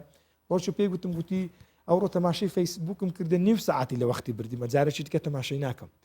کەچی ئەمە تەماشەم کرد کابرا هەبووە لە فەیسبووکی خۆی دای بەزاندیە بە شانازیەوە گوتیتی 999 سعات بە دیار فەیسبووکەوە وەختی بردیتە سەری 999 سعات لە ژانی خۆت بە دیار فەیسبووکەوە ببیتە سەر ینی کابرا هەبووە لە دیار پۆبجی تەماشا ئەەکەی چەند سعات 22 سعات لێک ڕۆژە بە دیار پۆبجەوە دانیشت يعني الفيديو بشكل أبي عم دلي خو خوش نكين بجن والله عندي أم تقوينا وأم عندي حش رمضان تكين لو زيدار بوظبت مثلا نأوى عم غافلين يعني بابا تكوني أستاذ بروابك يعني ياراني بيش تماشا كيت صحابان سردين في عليه الصلاة والسلام شش ماك بيش أويك رمضان بدعاء كرد ورمضان بيش شش ماك بيش أويك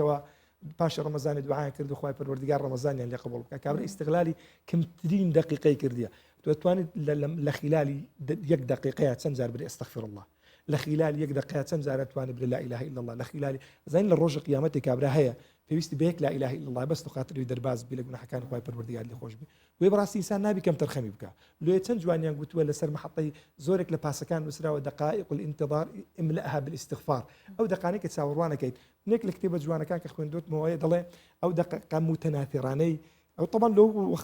ولاتاني كاستفادة له وقت خوانك تودلي محاولة بك لو وقت عنيك انتظارك اللي بين تلفونك وتلفونك أو دقائق استغلال بك لو خاطر ويشتشي ديك تلا إبداع بك تو تماشي مك أستاذ لساعات تقريبا صار قصوري بانج بياني أداء تقريبا لو دورانية التماشي أكيد أتاوك ودبيتها ساعات نويش سبيني سن ساعتك أما لو وقت كان كس استفادة لو وقتينك أنا تلفون تلودي أنا كس السرداني أكان كس لدركته ده كتي أو وقت ما إهمال كده كبيغمبر فرمي عليه الصلاة والسلام يعني بخواي بالوردقار بركتي لو وقتي دانا وباش نوج بياني يعني تو مشكلة إما برنامج جان ماني مشكلة إما وقت لك لا إما قدر تشينيا حتى إستا وقت نبوت الثقافة الاستغلالي بكي بتوان اللي تمني جان مانا لو أويك وهم لدنيا استفادة لك هم لو قيامتش لو كارواني قيامتش شتيش تدابت سنين هم وقت كان من بفيرو أرب بشتي لا وشي بشتي يعني تماش أكيد ك ناستفادة دنياي هي ناستفادة قيامتي هي ضايعة كين بەڕاستی هەر لە چەندجارێتیش باسمان کردووە کە زۆربەی زۆرشمان لەسەر ئەوەی کە محتاجی لا ئیلاها ئیلا اللهەکە هەڵەستین بەیانیان لە دوایە کە پارشێوەکەین ئەو خەوە لێ خوین هەتا بانگی عەسر هەڵناسێ ئەو هەرچەنەوە بە عیبادەت حسابە بەڵام تا حدێک وایە یان خاتونە زەب تەماشێکە یعنی لە تاریخی ئیسلامیە زۆربەی زۆری شەڕە گەورەکانی مسلمانە لەناو ڕەمەزانێ بووە ڕەمەزان یعنی تەمبەڵینا ڕەمەزان یعنی نووسنا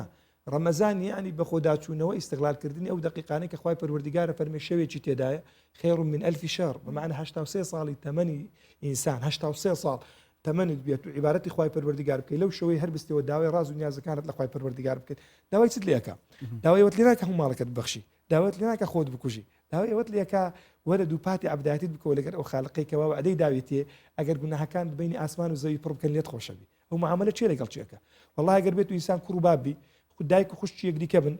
یعنی کچ و دایک بن ئەگەر بێت و ئینسان هەڵەیەکی بەرامبەر بکە هەڵەیەکی گەورە بی هەتاوەکو ئەمری لێی نابووری بەدەیان گەنجاتی لای ئێمە گلەی ئەوەی کردو کە بابی لێی نابووری لەسەر غەڵەتێکی گچکە خوایەک جەل جەلالو بەخۆ بەو هەموو عەزەمەتەی خۆی ئەو ئینسانی ئەباتە مەرتەبەیەکی فەرمی ئەی عەبدی من لو بلغت ذنوبك عنان السماء ثم استغفرتني سأغفر لك ولا أبالي أجر جناها كانت بقطع بيسش أسماني بس داوي لي بردنم لي بكيلة خوشم شو معاملة اللي قلت شيء طبعا أول رمضان محطي بيغمبر فرمي عليه الصلاة والسلام أفرمي من أدى فيه خصلة من الخير كمن أدى 70 خصلة فيما سواه كسك كردوي شاك بك خير وبعداش حبتها كردوي باشكات إلى الرجل كان أساي أفرمي من أدى فيه فريضة كمن أدى 70 فريضة فيما سواه يك واجباتي بكي خير وبعداش حبتها لتشاك كان ديك تأجاتي يا باشا هر لو حديثي كابرادي تخذ بيغمبر عليه الصلاة والسلام وآخر خطبة شعباني كدايتي ده فرمي هر كسك بكا وابكا مسلمانك لسرناني أو روجي بكاتوا كابرات سند خيري جيشتني روجوانك أو شند خيري أجنة صحابي كرسول يا رسول الله صلى الله عليه وسلم إما همو لايك بارا مانية نان مانية خواردن مانية بدين خلش أفرمي أجر بيتو كسك لسر يقم آويتو لسر يقلة خرمايتو لسر يقم شيلتو أو روجي بشتين إيش لو خيري بجدار دتوانين يعني تدب آوك بدو صوتو بنزايتش من لو بابتي معجبا بس سوداني كان نريتي كان هي خلق خوارني بات السر جاي عام سر جادا جلد لبك عبرها بارتو دست اللي ببريندك بس لو خاطري في سبيل الله وبعداش تبي بشنب ايش تعول لا إما نبوت الثقافة لا إما نبوت خويك حتى وكو بدون خير بعداش تبي بدز بيني تشتي ماستري هيت رمضان ده بون منا قرتنا النفسية اش قلناها قلت يعني لێ ڕابینیک و فێری هەندێ بێت پشتی ڕەمەزانێژە گوناهۆ نەکرد الحەمدولله بەشێ زێدەشمە ناف ڕەمەزانەدا ئەم نەفسا خود گرین بەرامبەر گونەیە چیا بچیک بە چیا مازن بەزگەرە جرات نەفسا خودا و زۆربەیشمەژی تۆسانە بژم دیاڵە بلا ڕەمەزان خلاص بێت پشتی هینگە ئەس دێ فلان تشتێکم و فلان تشتێکم و فلان گونەهێکم وی وەختی ڕۆژیا مرۆڤیا قەبیلە یانژی دێ سەر نەفسا مرۆڤی خودێ دێ حسابێت گەل مرۆڤی کرد استاذ خوای پەروەردگار جل جلاله و ڕحمی گەلک زۆرن یعنی دەیەوێ ئینسانی باتە بەهشتێ دەیەوێ ئینسانی باتە باشتە تو سیر بکە تو یەک نوێژی ئەەکەی خێر و پاداشتی 27 نوێژات هەیە بە جەماعەت ئەچێ بەیت الله الحرام یەک نوێژی ئەەکەی خێر و پاداش 100,000 نوێژت هەیە ئەتوەگەر بێت و سەدەقەیەکی ئەەکەی لە ناو ڕەمەزانێ بە هەفتا خێری هەیە ئەتوەگەر بێت و فەقیرێکی تێرەکەی خێر و پاداش عین و بلاوچە و کابرایە کە بە ڕۆژی بووە جگە لە ڕۆژی خۆت ئەو هەموو سەبەبانە ئەچی حەجێ وەکو ئەوەیە کە تازە لە دایکت ئەبی لا إله إلا الله یەکی ئەەکەیت خوای پەروەردگار پاداشت لە بۆ ئەنووسی لۆچێ لۆ خاتری و ئینسان لە خوای پەروەردگار نزیک بیت ئەو کەسانەی کە لە ناو ڕەمەزانی عیبادەت دەکەن خێر و پاداشتی خۆیان وەرەگرن بەڵام ئەگەر بێت و پاشی ڕەمەزانی دەستی پێکرد وەکو منداڵی وایە کە دایکی سەری ئەشوا مباشرەتەن پاشی سەرشوشنەکەی ئەچی خۆل ناو خۆڵە وەرەدات معناو ئیستیفادەی لە چی کرد لە مدەیەکی کەم ئیستیفادەی لە سەرشوشنەکەی کرد ئەوت ئەو ڕۆژانێکی هایتە پێویستە ئینسان وەک خوای پەروەردگار فەرمی إن الصلاة تنهى عن الفحشاء والمنكر نوێژی قبول لە لای خوای پەروەردگار ئەو نوێژەیە کە دوورت بکاتەوە لە خراپی ئەوانە لەو هەموو نوێژ ڕۆژ لۆ چێل و خاترەوەی کە تو دکتۆر مەبەستم ئەوەیە بەشێکی زۆر لە گەنجان دەڵێ کوری هەر ئاخر وەچی پێشتر دەگەڕێمەوە لێ ڕۆژێکەکەی بگرم خۆم کەسێکی دۆڕۆدانێم مەسەلەن دەڵێ ڕۆژەکەش ناگرم بەڵام یەکەچی دیکە هەیە گەنجە بۆ نمونە دووربی لەو مەزیسە حاشە لەو مەزیسە مەشروب خۆرە دەری ئەمە ڕەمەزان ڕۆژەی خۆم دەگرم کە ڕەمەزان تەوا بوو دیسان وەکو پێشتر دەگەڕێمەوە مەشروبەکەی دەخۆم ئیشەڵا یعنی خودێ ڕزقی هەمیە بکە تو بکەن ئەو کاتە ڕۆژەکەی قبوڵە یانیش بەپێی نەفسەکەم گومانی تێدا ڕۆژەکەی قبوڵە ئەتوو بەر لە بەروی ڕۆژ عیبادەتێکی مستەقلە خوای پەروەردگار داوات لێ ئەکە ئەتوو شەوێ هەر بستیەوە نانی بخۆیت و دوای لە وەختی بەری بەیان دەست پێکێت تا کۆتایی ئەوە وەکو ڕۆژ وەکو شکڵەکەی قبوڵە ئەمین تۆ سەر تەسیر ڕۆژەکەی تەمانە من بەردەوام ئەیهانی گەنجانە دەم بەوەی کەوا بە ڕۆژی بی نەڵێ بەیانی چکە کەس نازانی لەو بەیانی دەژیانە دەم ئەتو گرنگ لێرەوە ڕواجبی ئەو ڕۆژێ بەجێ بکە بەیانی خوای پەروەردگار غەفور و ڕەحیمە گەنجێک هەبووە لە سعودیای تەمان چوینە سەفرەی لە نەو سیارەیەکی تەمان دیارە کابرا نوێژی عەسری بۆ داوایان لێ ئەکا دەرهەستن وەرن با نوێژێ بکەن منداڵەکان گەنجەکان نوێژکەر نەبووینە گەورەکە دەڵ دەهەستن با دڵی خاڵی نەشتێنی با بچین نوێژێ بکەین کە نوێژی ئەکەن تەمان لە دوای لە ڕکعەتی چوارەمین تەماشاکە گەورەکان لە سزدەی هەرناستی براکەی گاسیەکە تەماشاکە وەفاتی کردیە تەمان دەست بە گریانی ئەکا سایقەکەڵی دەڵێ لێم پرسی لە براکەی لوا بە کوڵەگری وت قوربان واللهی لە ژیانی سەر بە فەرزی خوای پەروەردگاردانەدا کە تەماشاکەی حوسنی خاتیمەی هەیە ئەو ئینسانە کەواتە ئینسان باقەت لە ڕەحمی خوای پەروەردگار بێهیوانە بی ئەتو هەر چەندی گوناحبار بە ڕەحمی خوای پەروەردگار لە گوناحی تو زیاترە ئەگەر چی تەماشاکەیتە تو مەشروب خۆری ئەگەر بێت و ئینسانێکی مەتەلەن سنوورت بەزاندینە بەرامبەر خوای پەروەردگار بێ ئەدەبیت کردینە بەڵام هێشتا ڕەحمی خوای پەروەردگار لە جەماعەت بە ڕۆژوو بوون خوا کەریمە هەتا غەفور و ڕەحیمە بە ڕۆژی ببی بێهیوانە بە ئینسان قەت لە ڕەحمی خوای پەروەردگار ڕەحمەت و باوەشی ئاسمان یەکجار فراوانە کەس ناتوانێت ئەو ڕەحمەتی خوای پەروەردگار بزانن بە سیغەیەکی فەرمی قل يا عبادي الذين اسرفوا على انفسهم لا تقنطوا من رحمة الله إن الله يغفر الذنوب جميعا حتى فرمي بهوا مبن خال هر هم جناحك خوش بي حتى سندي جناح حتى بن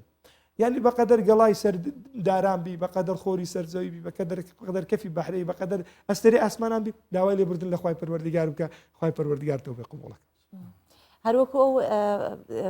باڵێ چیرۆکە یان هەر ڕیواەیەکە ئەو کەسێکە 100 کەس ئەکوژێت و دواترە چێ داوای لێبوردنەکات لە ئاخیرە دیسانەوە لە ئەرزی خێر نزیکتر بووەوە بەرەو بەهەشت ڕوات. دکتۆر باسێکیش لەو کەسانە بکەین مادەم باسی ڕەحمەتی خوا ئەکەین دایمەن ئیمانیان بە ڕەحمەتی خوا هەیە کە بە ڕۆژوو ئەبێت بۆ نمونە دەواممان کردووە خانممان لەگەڵا بووە لە چکی نەکردووە توێتی مهم وەیە من زمانم بە ڕۆژوە کەسمان لەگەڵا بووە نوێژی نەکردووە لە شوێنەکەم بۆ نوێژ نەگونجاوە بەڵام من بە ڕۆژوم ئەوە حکمی چۆنە ڕۆژەکەی قوبوڵە بێت بەر ئەو ڕەحمەتەی خوا ئەکەوێت نەقسە بێت لە خێرەکەی بەخۆی خاتون عیبادەت لە ئیسلامە وحدەیەکی متەکاملن تەواوکەری یەکدیکە نەهەموویان یعنی تو ئێستا زۆر زار پرسیاری لە ماکەما مەستا کابران نوێژانە کە ئەرێ بە ڕۆژی بنوێژی قوبوڵە تاوان لەو ڕۆژانە جەدەلێکی زۆر هەبوو لەسەر ئەو بابەت ئێوە پێویستی بە جەدەل نییە کابرایە کەمین جار دەبێ دایم سحات وایە یان لە ئیسلامەتی طبیعەت وایە تو پێویستە دنیا بینیت بگۆڕی کە دنیا بینیت گۆڕی ئەو جارەت و لە قناعەتەوە ئەبێ نوێژ بکەیت و لە قناعەتەوە ئەبێ ڕۆژی بگرت نەک لە شەرمی عالەمی پێغەمبەر فەرمی عەلەیهی سەڵات وسەلام لە ڕۆژی قیامەتی کابرا هەیە دی ئەوەندە عیبادەت و چاکەی وەیە بەقەدەر چێویتی هەمن ئەوەندە زۆرن کەچی خوای پەروەردگار هیچ شتێکی لێ قبوڵ ناکات لۆ لەبەرەوەی عیبادەتەکانی خاڵص نەبوونە لەبەر خوای پەروەردگار جەل جەلالوه ئەبێ ئینسان ئەگەر بیوێ بگۆڕێ بەڕاستی ئەبێ دنیا بینی فەلسفەی ژیانی بگۆڕی ئەتو کاتێک کە بڕوا توا بوو خوایەکەی ئەتوی دروست کردی خوایەکەی ئەمری پێکردی ئەو خدایکە ئەمرت پێکا بە ڕۆژی بیار ئەو خوایشە داوات لێ ئەکا لە چکە بکەیت هەرو خوایشە داوات لێ ئەکا ڕێز دەداک و بابت بگری هەرو خدایشە داوات لێ ئەکا نوێژبی خێرات و لەو جیاتێ بەگوێی خوای پەروەردگارەکەی لەو جیاتێ بەگوێ ناکەی ئەوە ئەگەر برەی وەڵا هەموو پێواجبن بەڵام مقصرم ئەوە حیسابات جیاوازە ئەگەر بێت و بڕوات بەوەی نەبیتن جاران دایانگۆتەما داک و بابمە دایانگۆ و کەسێکەوە ڕۆژا بگری نوێژانەکە وچی بەرازی دەوبەسترایی وایە قدیم یعنی وایان پەروەردە یعنی وایان پەروەردە ئەکردن لۆ لە بەروی تیانەگەاندن ڕۆڵە جان ئیسلام کە دەیوێ بتگۆڕی ئەتو عیبادات ئوستاز حتا یاری تەماشەی کە کابرایکی بوزی کە عیبادەتەکە ئوسلوبێکی تایبەتی خۆی عیبادەتی هەیە يعني دنیاش خرابی کابرا لە ئوسلوبی کابرای سیخی مندیلەکەی پێ عیبادەتە وەزیری دیفاعی کەنەدی تەماشاکەیت عین و بیلایستە هەر شوێنێکی کابرایکی یەهودی کڵاوێکی بە عیبادەتە کابرایکی مەسیحی سەلیبی لەلا عیبادەتە کابرا تەقسی خۆشی جێبەجێ ئەکا کەچی بەخۆشی شەرم نیە وەزیرە گزیرە دەوڵەمەندە بزنسمانە هەر شتێکی هەبیتن کابرا متەدەینیشە بەڵام لێ بێ ئینسانی مسلمان بەخۆی شەرم بیبەوەی کەوا کابرا نوێژێ بکە بەخۆی شەرم بیبەوەی کەوا ڕۆژێ بکە بەخۆی شەرم بیتن خاتونێک مثلا لەچکەیەکی لەسەری بیتن وەرە پێم برێ مثلا چەند خاتون هەنا وا بووکە لەچکە ڕێگربی لەوەی کەوا ئافرەتێکی مبدیعبی ئافرەتێکی عاقلەبی ئافرەتێکی وابیتن کەوا بتوانانی گۆڕانکاری لە ژیان دروستکە بۆی ئەم تێگەیشتنێکی هەڵەیە ئێمە کە دەمانەی ببین بە مسلمان بەڕاستی ئەبێ لە فەرهەنگی بیرکردنەوەمان بگۆڕین ئەو چەمک و مستەڵەحاتانەی کەوا لە ناوناخە ڕۆژانە بەکاری دین دەبی ئەوانە بگۆڕین چونکە ئەتوو ناکرێ مثلا کابرایکی مسلمان بی لەلایەکی دیکە بەشتێکی ڕکە ڕازی بی کە پێچەوانەی ئەو ئاەتانەیە کە خوای پەروەردگار جەل جەلاله و داوات لێ ئەکا بەوەی کەوا وانەبی لۆی بەڕاستی ئەوەی کە گرنگ و مهم ئەوەی کە جەنابەت باسی کە هەست پێ دەکەین مەسئلەکەش لەسەر پەروەردە دینیەکەیە پەروەرد خیتابی دینی لە کوردستانی خیتابێکی سقەتە خطابی دینی لە کوردستانی پێویستی بە گۆڕانکاریەکی ئیجابیە جارێکی دیکە فۆرمات بکرێتەوە بە شێوازێک کە هەڵقوڵاوی قورئان و سونەتی پێغەمبەر بێ عەلەیهی سەڵات وەسەلام وئیلا ئینسانێک ئەگەر بریەوێ ڕۆژی بگری خوای پەروەردگار لێ قبولەکە ئینشاءالله لەبەرەوەی عیبادەتێکی مستەقیلە و دەبێ بڕواشی وابی کە ئەو واجبە ئەگەر بڕوای وە نەبیتن کەواتە تۆتاوەکو هێواری خۆ برسی بکەمە فایدەی چییە دکتۆر هەمی ئەرک و هەر کارێکی پیرۆز خودێ و پێغەمبەری سڵاوات و سەر بن بەحەس کردێت ڕەمەزانە پیرۆزدا بەس ماف نەبەحەس کردە بۆ نمونە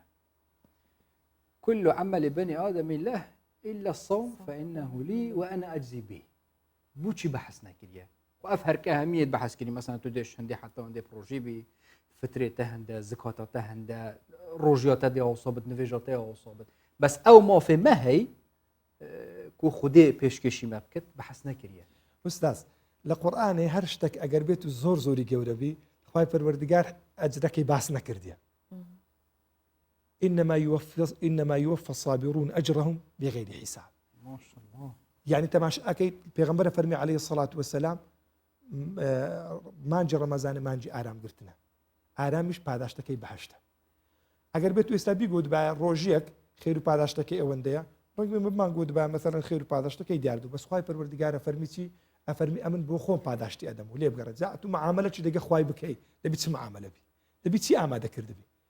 يعني أتو ليرة خواي پروردگار جل جلاله ديوي ليت رابيني بوي كوا أو روجي كأتو بروجي دبي لبروي عبادتك شي خالص أتو استاد ذكري بتشو ماري بري بروجي ما لك برادري خبري بروجيش نبي كبر بيت بروا أكا لبروي شتي خالص اللي بيني تو خواي پروردگار جل جلاله لوي پاداشتك اللي بيني تو خواي پروردگار مني يعني أويك خواي پروردگار جل جلاله بري أمن پاداشت أدمو أو خوي تقديري أكا لا خواي پروردگار جماره وبيوانن يعني بلا تشبيه بونمونا استا بەرپرسێک داوە لە هەژارێ بکە بێت چ دەوێ ڕەنگە شتێکی گچکە بڵێ مثلا بڵێ خانوێکم دەوێت بەڵام بڵێ ئەمە شتەکەت پێشکەش دەکەم ڕەنگە شتێکی زۆر لەوە گەورەتر بی بلا تەشبیه یعنی ئەو هادی طبعا ئەمە تەماشاکە نمونەی زیندووتر کابراگە بیستە داخواز گەنجێک بیستە داخوازی کچە چیلۆ خواز بینی ئەگەر ئەو کچە بڕێ وەڵا حەفدە مسقالە زێڕام لەو کە 50 مسقالە زێڕم لەو کە هەر هەندێک لۆکری کە داوای کردیان بەڵام ئەگە گوتی وەڵا خاڵە جان من بەچی ژان گۆنگۆ کەیفا خۆیت و چەندی لە دەست و دێ کابرا زیاتر هەرز بە مەسئولیەتەکەم زۆر جاری وە کابرا گوتی بەخوا مامۆستا و کچەم نییە خستمە زێر بارەچی دەبی وەی لۆ بکەم زۆر لەوەی زیاتر کە لە خەیاڵی دابووە یعنی خوای پەروەردگار جل جلاله و تەشبیه نەبی دەیەوێ وامان لە ڕابینی کە ئەو عیبادەتانەی کە ئینسان تەنها لە بینی خۆت و خوای پەروەردگار مطلع بەسەری جێبەجیانەکەی پاداشتێکت لە بۆ ئامادەکە کە لا عین رأت ولا أذن سمعت ولا خطر على قلب البشر خوای پەروەردگارە فەرمی لە بەهشت شتیوام حاضر کردێن نە بە خەیاڵی ئینسانی داهاتیە نە ئینسان بیری لێ کردیتۆ نە جارێکیش لەو شتانەیە کە ئەوات و حیسابت لە بۆ کردبی مردەوەتی هەر ئەوە ئەوەل داف خودێ بەتەکیید تو تەماشاکە لای خوای پەروەردگار حیساب نییە عدد نییە عدد بەنسبەتە من و تو عددە بەنسبەت خوای پەروەردگار خوددا لەسەرەوەی زەمان و مەکانە لەسەرەوەی عددە دەچێت بەهشتێ پاداشتی هەندێک شتی وەردەگری کە لە تەوەقوعەتدا نەزانی حەدیثەکەیە دەفەرمی کمترین کەس لە بەهشتێک کە ئەوەی وەردەگری دەهەندی دنیاە مەساحەی دەهەندی دنیای لە بەهشتێ دەستەکەوی لەوانەیە کابرابێ باشەوە سەدا دەبێ ئەو بەهشتە لە چێن دەرێبی وەنیا طبعا تو ئەگەر بێت و بیر بکەیتەوە لە دنیای ئەمە 200 ملیار مەجەڕە هەیە 200 ملیار مەجەڕە ئەوەی کەوا کەشف کرا 200 بە تەقدیراتی یعنی علمی فەلەک 200 ملیار مەجەڕە بەس ڕۆژ وەک باسەکرێ 600,000 جار چەند میلیۆن جار مەتەلەن لە زەوی گەورەترە دەبی مەجەڕەکانی دیکە ئەمە لە مەجەڕەی بابی تەبانین بەو هەموو هەسارە و ئەستێرە و بینە و بگرە و بەردەی یەک مەجەڕەیە ئەرید میلیۆن مەجەڕەکانی دیکە دەبی ملیارەکانی دیکە دەبی ئەوە چەند جۆرە هەندی هەمی هەر خوای پەروەردگار بخۆی زانی چی چەند دوونم عردی دەبی چەند فێلەی دروست لێ خوای پەروەردگار کە دەفەرمی وەسارعوا إلى مغفرة من ربكم وجنة عرضها السماوات والأرض پانایەتی بەقەدر ئاسمان و زەویە وەخت خوب پرسیاریان دەکردیانە گو باش لە چێن دەرێگا هەندی ئاسمان و زەوی لەبەرەوەی معلوماتیان نەبوو لەسەرەوەی ئەو مەجەڕانە مەجەڕاتی دیکەیە ئەوە هەر خوا بخۆی خالقیەتی دەبی لە چێن دەرێبی دەبی کوبی دەبی مەساحی کوبی وێ خوای پەروەردگار جل جلاله یەکەمین نیشانەی ئیماندارە لە سوڕەتی بەقەرە فەرمی الذين يؤمنون بالغیب ئەوانەیە کە بڕوایان بەغەیب هەیە کە بڕوات بەغەیبە بۆ عەقڵ حدودی سنووردارە ناتوانێت بیر بکاتەوە لەو شتانەی کە لە توانای ویدانینە کە ئەتوو تەسلیم بووی یعنی لێرەدا ڕۆڵی فەلسەفەی کۆتایی دێ ئێستا ئەو فەیلسوفانەی غەربی و هەندە هیلاک بووینە لەبەرەوەی وحی نەبووە حدودەچان لە بۆ دابنێ وەڵامی پرسیارە نهێنیەکان بداتەوە لێ ڕۆیشتە بەقەدەرەوەی عەقڵ قبوڵی کردی ئەبینی ئەوە مردیە کە چیدیکە هاتە درێژەی پێدا ئەو هاتی ئەو درێژەی پێدا کەسی ئەگەر بگەرێتەوە سەر قورئانی ئەو هەموو مەسافە دوور و درێژە بە چەند کەلیمەیەکی وەڵامی دراوەتەوە مەساحەی لە عەقڵی ئینسان لە بیرکردنەوەی ئینسانی نزیک کردیتەوە لێ بەڕاستی خوای پەروەردگار جل جلاله لە مەسەلەی ڕۆژیە یعنی حدودێکی جەزایەکی بێ حدودی دانایە لەو کەسانی کە بە ڕۆژی دەبن لەو کەسانی کە ئارەزوی خۆیان لە بنپیای خۆیان دادەن لەو کەسانی کە دەگۆڕێن بەرەو چاکە لەو کەسانی کە هەست سبحان الله تو ئوستاز تەماشێکە کابرای فەقیر هەیە خۆ جیرانی تووە زۆری هەست پێ ناکەی بەس لە ڕەمەزان لە بەرەوەتی بەخۆ برسیەبی هەستەکەی دەرێ باش لەو هەندە فەقیر زۆر دەبی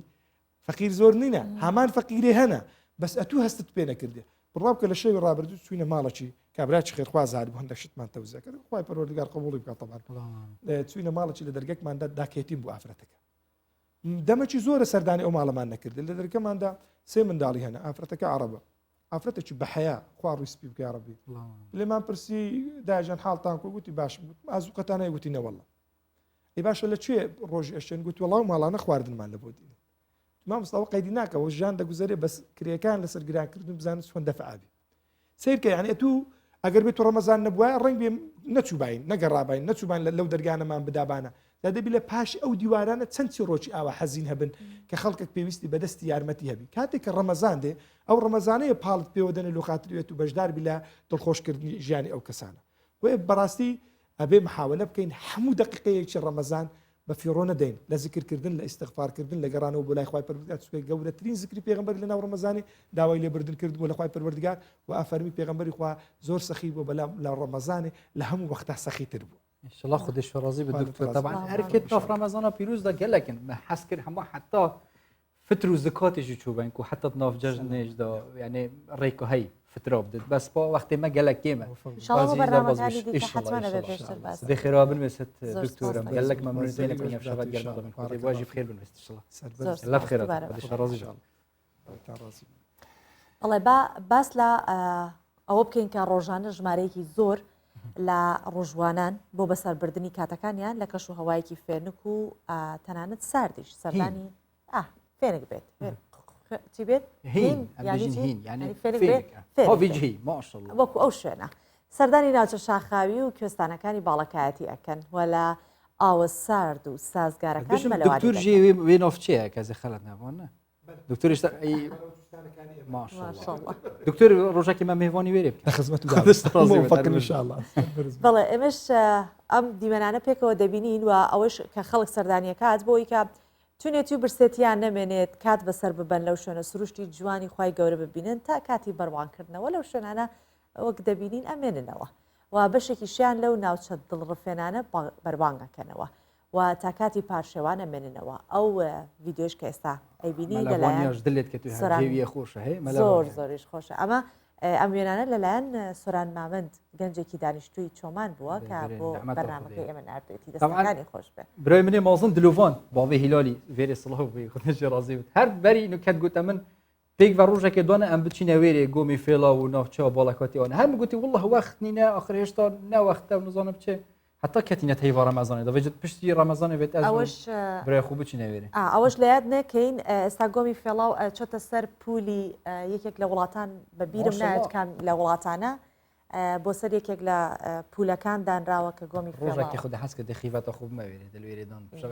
شەوەکە خوددا یاڵە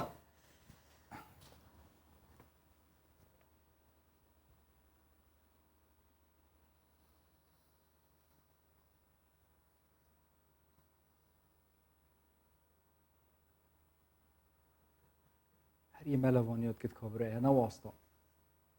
هەستا ئاوەکەشی ساردا چنینە ئەو ژی بۆ تەندروستی باشە بۆ تەندروستی ڕاوەستەمە چاوەک لێدا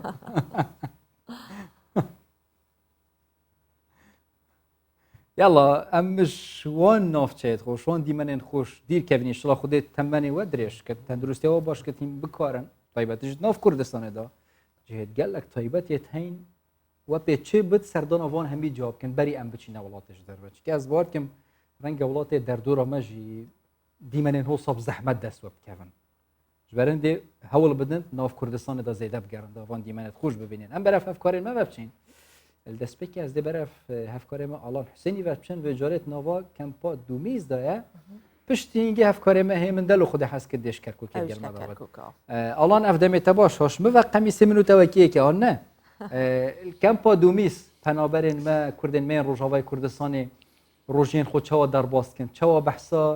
جداهیە ڕۆژی و ڕەمەزانێت ناف ڕۆژاوای کوردستانی و دەمێ خۆ وین ناف هەرێما کوردستانی دەکەن فەرمووەڵە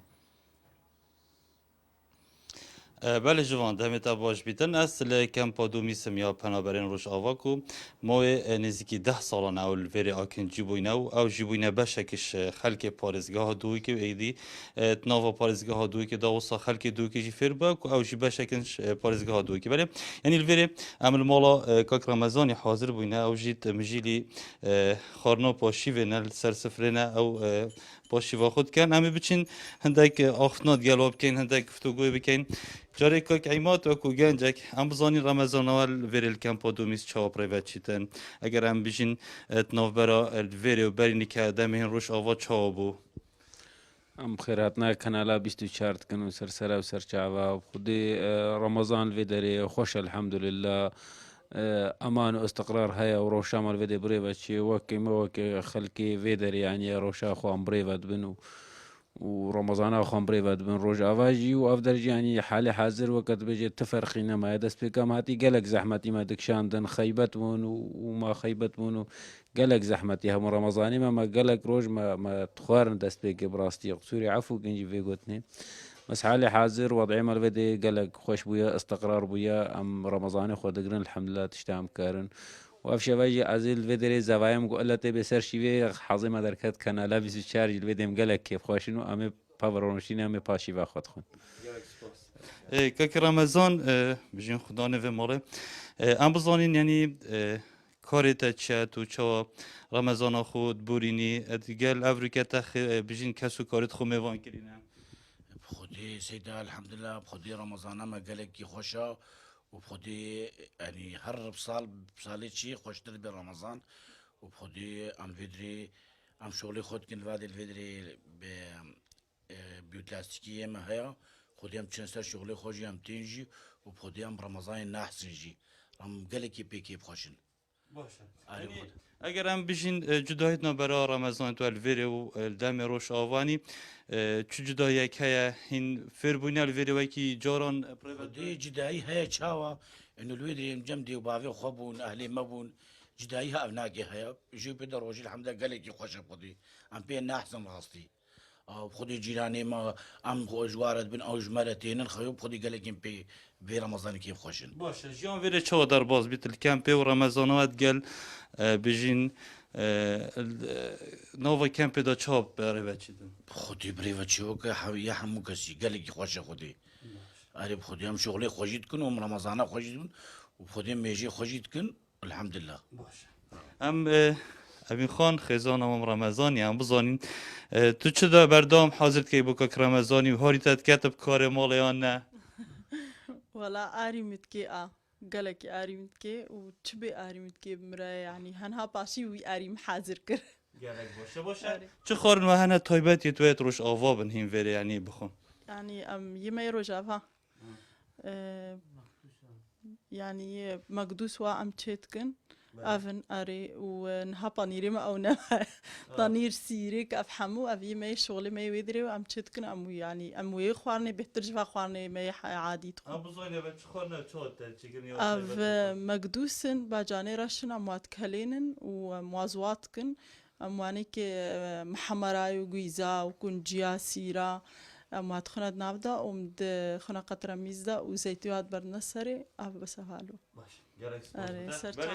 بەێ سپاس بەرشوان ئەینی وەکو تو بینی وی ئەوەیە پەنابەرن من ڕۆژ ئاوا کوردستانێک و ئەلکەم پادومیسە لە باژێرە دووکیوەکی بەرنی کەژ گوتیەتانی ئەو ژێدی بووینە بەشێکیش خەلکی پارێزگاها دووکێدی باشی واژی ڤێرەنگی بوو وەکیوەتیتی گەلک سپاس هەفکارێمە ئالان حسین هینژە دوو کێت گەلمەدابین پاشیوا وان کوردن من ڕۆژاوای کوردستانی و پەنابەرن ناوا کەمپا دومیزدا خێر و بەرەکەت و سەحەت بێت وانە عافیەت بێت بەشخەری خۆشترە بژم ئەو مەگدوسەیە مەگدوسە لە باینجانە و کەرە و زوشتیتە لە دوای ئەوەی کە ئالانمان وەرگرت ئەچمە کەرکووک شارە خۆشەویستەکەم و لەوێەوە پامنێرمان هێمن دەلۆمان لەگەڵە هێمن پاشیوی تۆ باش پاشیوێکی پڕ لە بەرەکەت و خێر و خۆشی بۆ تۆ و بۆ هەموو خەڵکی کەرکووک جا پێم بڵێ ئەم ڕەمەزانە کەرکووک چۆنە و ساڵانی پێشتر کە کۆرۆنا نەبوو یاری مەحەبس و زۆر یاری کڵاو کەڵاوێنە و لە لای خەستخانەی ئازادی و لە ناو پارکی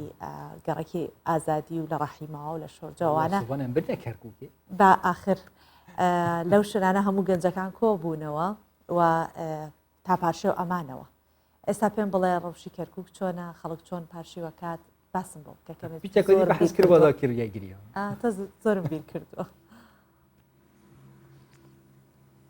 بەڵێ سۆڤان ژوان ساڵتان لێبێت وێگومان ئەو شتانەی باست کرد هیچیان نەماون ئەو بارودۆخە تایبەتەی لە کەرکووک هەیە بە تایبەت لە ڕووی هەم سیاسی ئەمنی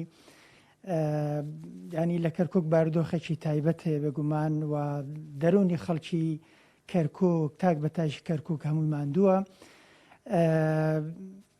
لەگەڵ ئەوەژە ینی بارودۆخی کۆڕۆنا ڤایرۆسی کۆڕۆنا زیاتر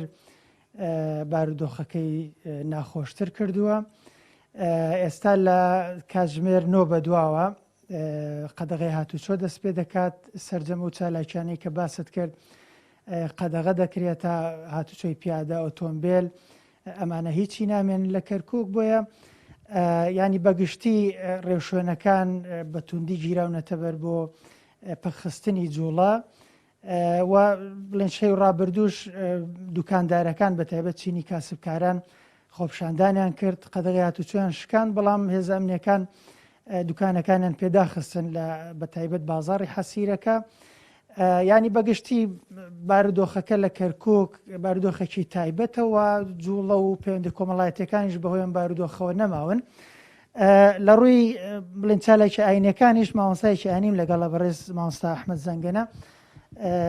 قسە لەگەڵ ئەو دەکەم لەسەرم بابەتە مامۆستا کاتت باش بەگشتی کۆڕۆناوە و بارودۆخەی لە کەرکووکەیە کاریگەری خسۆتە سەر چالاکی ئاینەکان لە کەرکووک ینی پامی ئەوە کو مامۆستایانی ئاینی چییە تایبەت لە مانگی ڕەمەزان ئێستا بە ناوی خوای گەورە و میهرەبان درود و سەلام بۆ گیانی پاکی پێغەمبەری پێشەوامان محەممەد المستەفا عەلەیهی السەڵات وەسەلام بەخێراتی بەڕێستانەکەم تەبیعی لە شاری کەرکووک ئەلحەمدولیلا ئەمساڵ توانیمان لەخوا بەزیاد بێ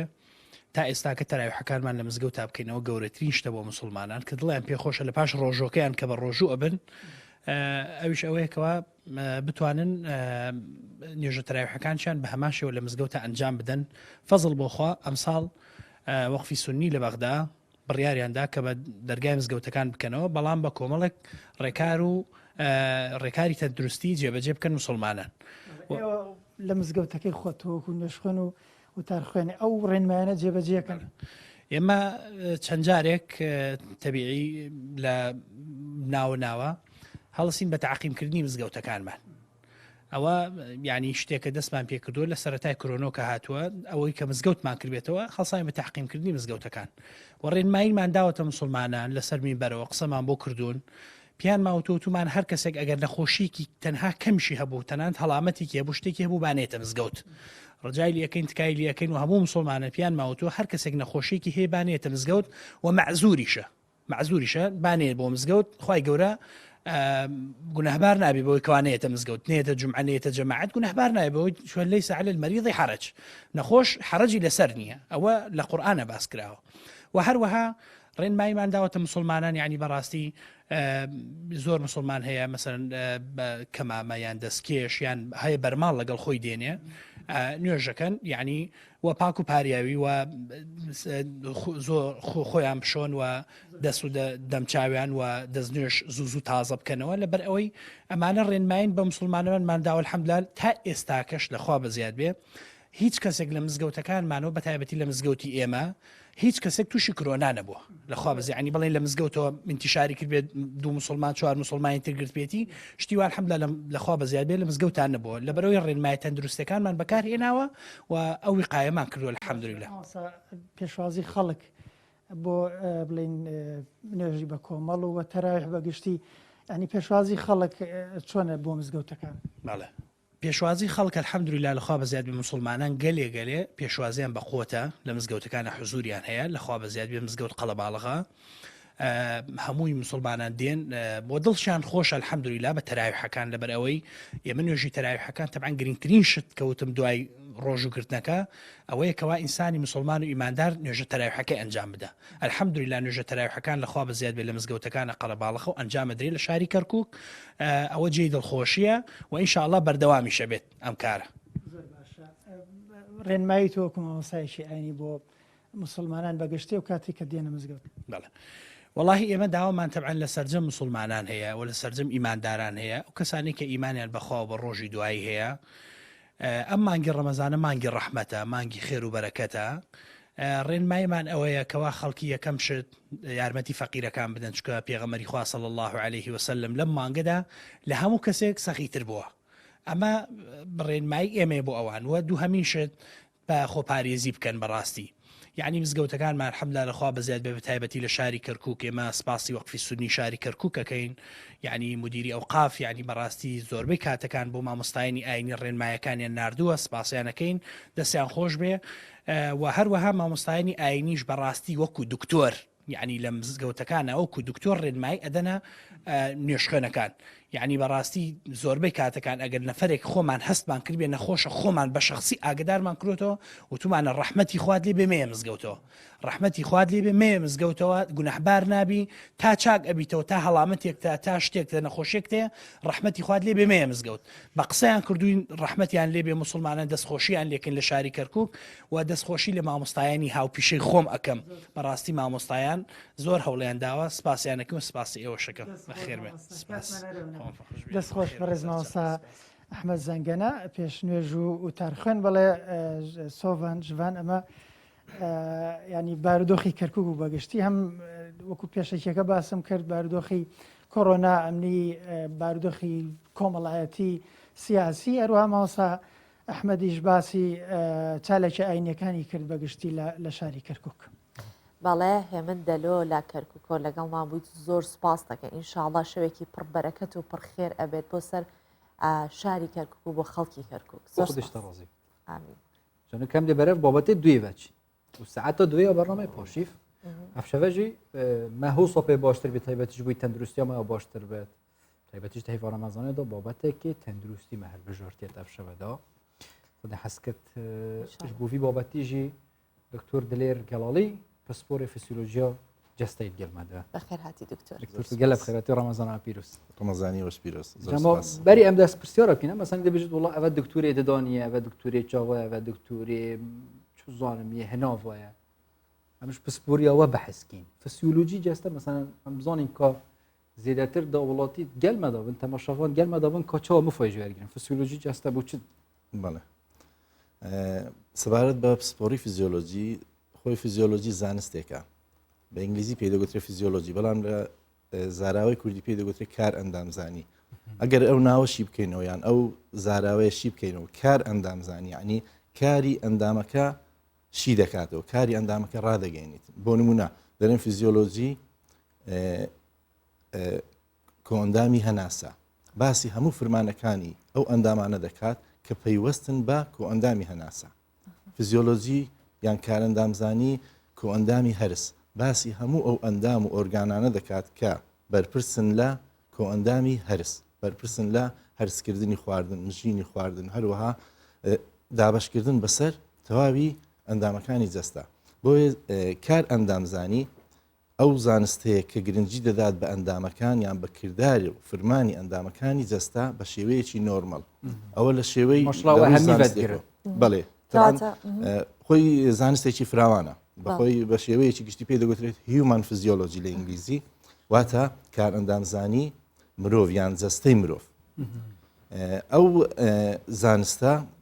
شێوە نۆرمەلەکەی وەردەگریتن هەر کاتێک گۆڕانکاری بە شێوەیەکی ئەب نۆرمەل یاخود ناتەندروست ڕوویدا لە فرمانی هەر ئەندامێک هەر کۆئەندامێک ئەو کاتە دەچینە ناو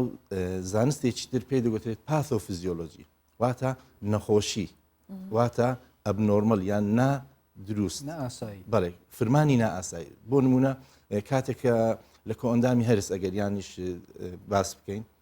فرمانی کۆئەندامی هەرس بریتە لە هەرسکردنی خواردن بە شێوەیەکی ڕێک دەردانی هۆرمۆنەکان ئەنزیمەکان و شیکردنەوەی خواردن و خۆراکەکان و دابشکردنی بەسەر تەواوی جەستا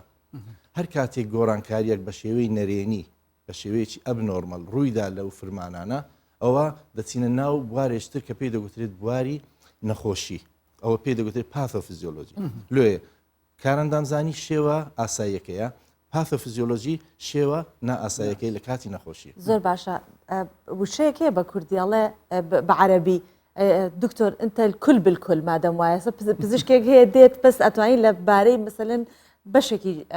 کۆندامێکی لەش پرسیاری لێ بکەین بەڵام جەنابەت لە تەقتەق حتا سەلام عەلەیکوم لەگەڵمانی ئەیتر ئێمە پرسیارە لێ ئەەکەین بۆ زانستی کە خۆی گەورەی بەخشی ئینشاءڵڵا گەشتوانیمان جواب دەدەین جا دکتۆر ئەو فیزیۆلۆجی جەستە چەند ناوکەشی قورسە جا دکتۆر ئەوە هەموو دقیقەکە پار ئەو کارەوەند ئەندامزانیەکە زۆر باشترێت کارەندامزانی لەسەر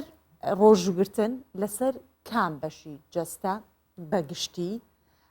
یا ئەتوانین بڵێن بە تایبەتی لەسەر کامیان کاریگەری ئەرێنی هەیە و کام بەشەی جەستەیەکە کاریگەری نەرێنیە خاتە سەری سەبارەت بە ڕۆژوو باڵێ طبعاً ڕۆژوگرتن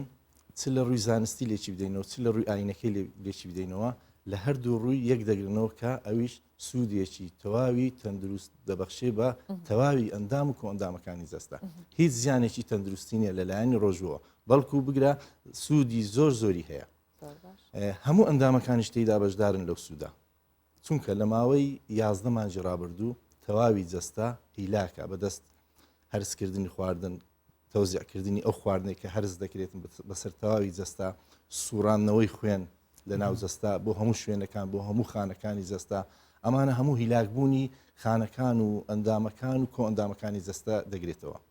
بەڵام لە مانجی ڕەمەزانی پیرۆز ئەو کاتێک کە کەسەکە بە ڕۆژی دەبیتن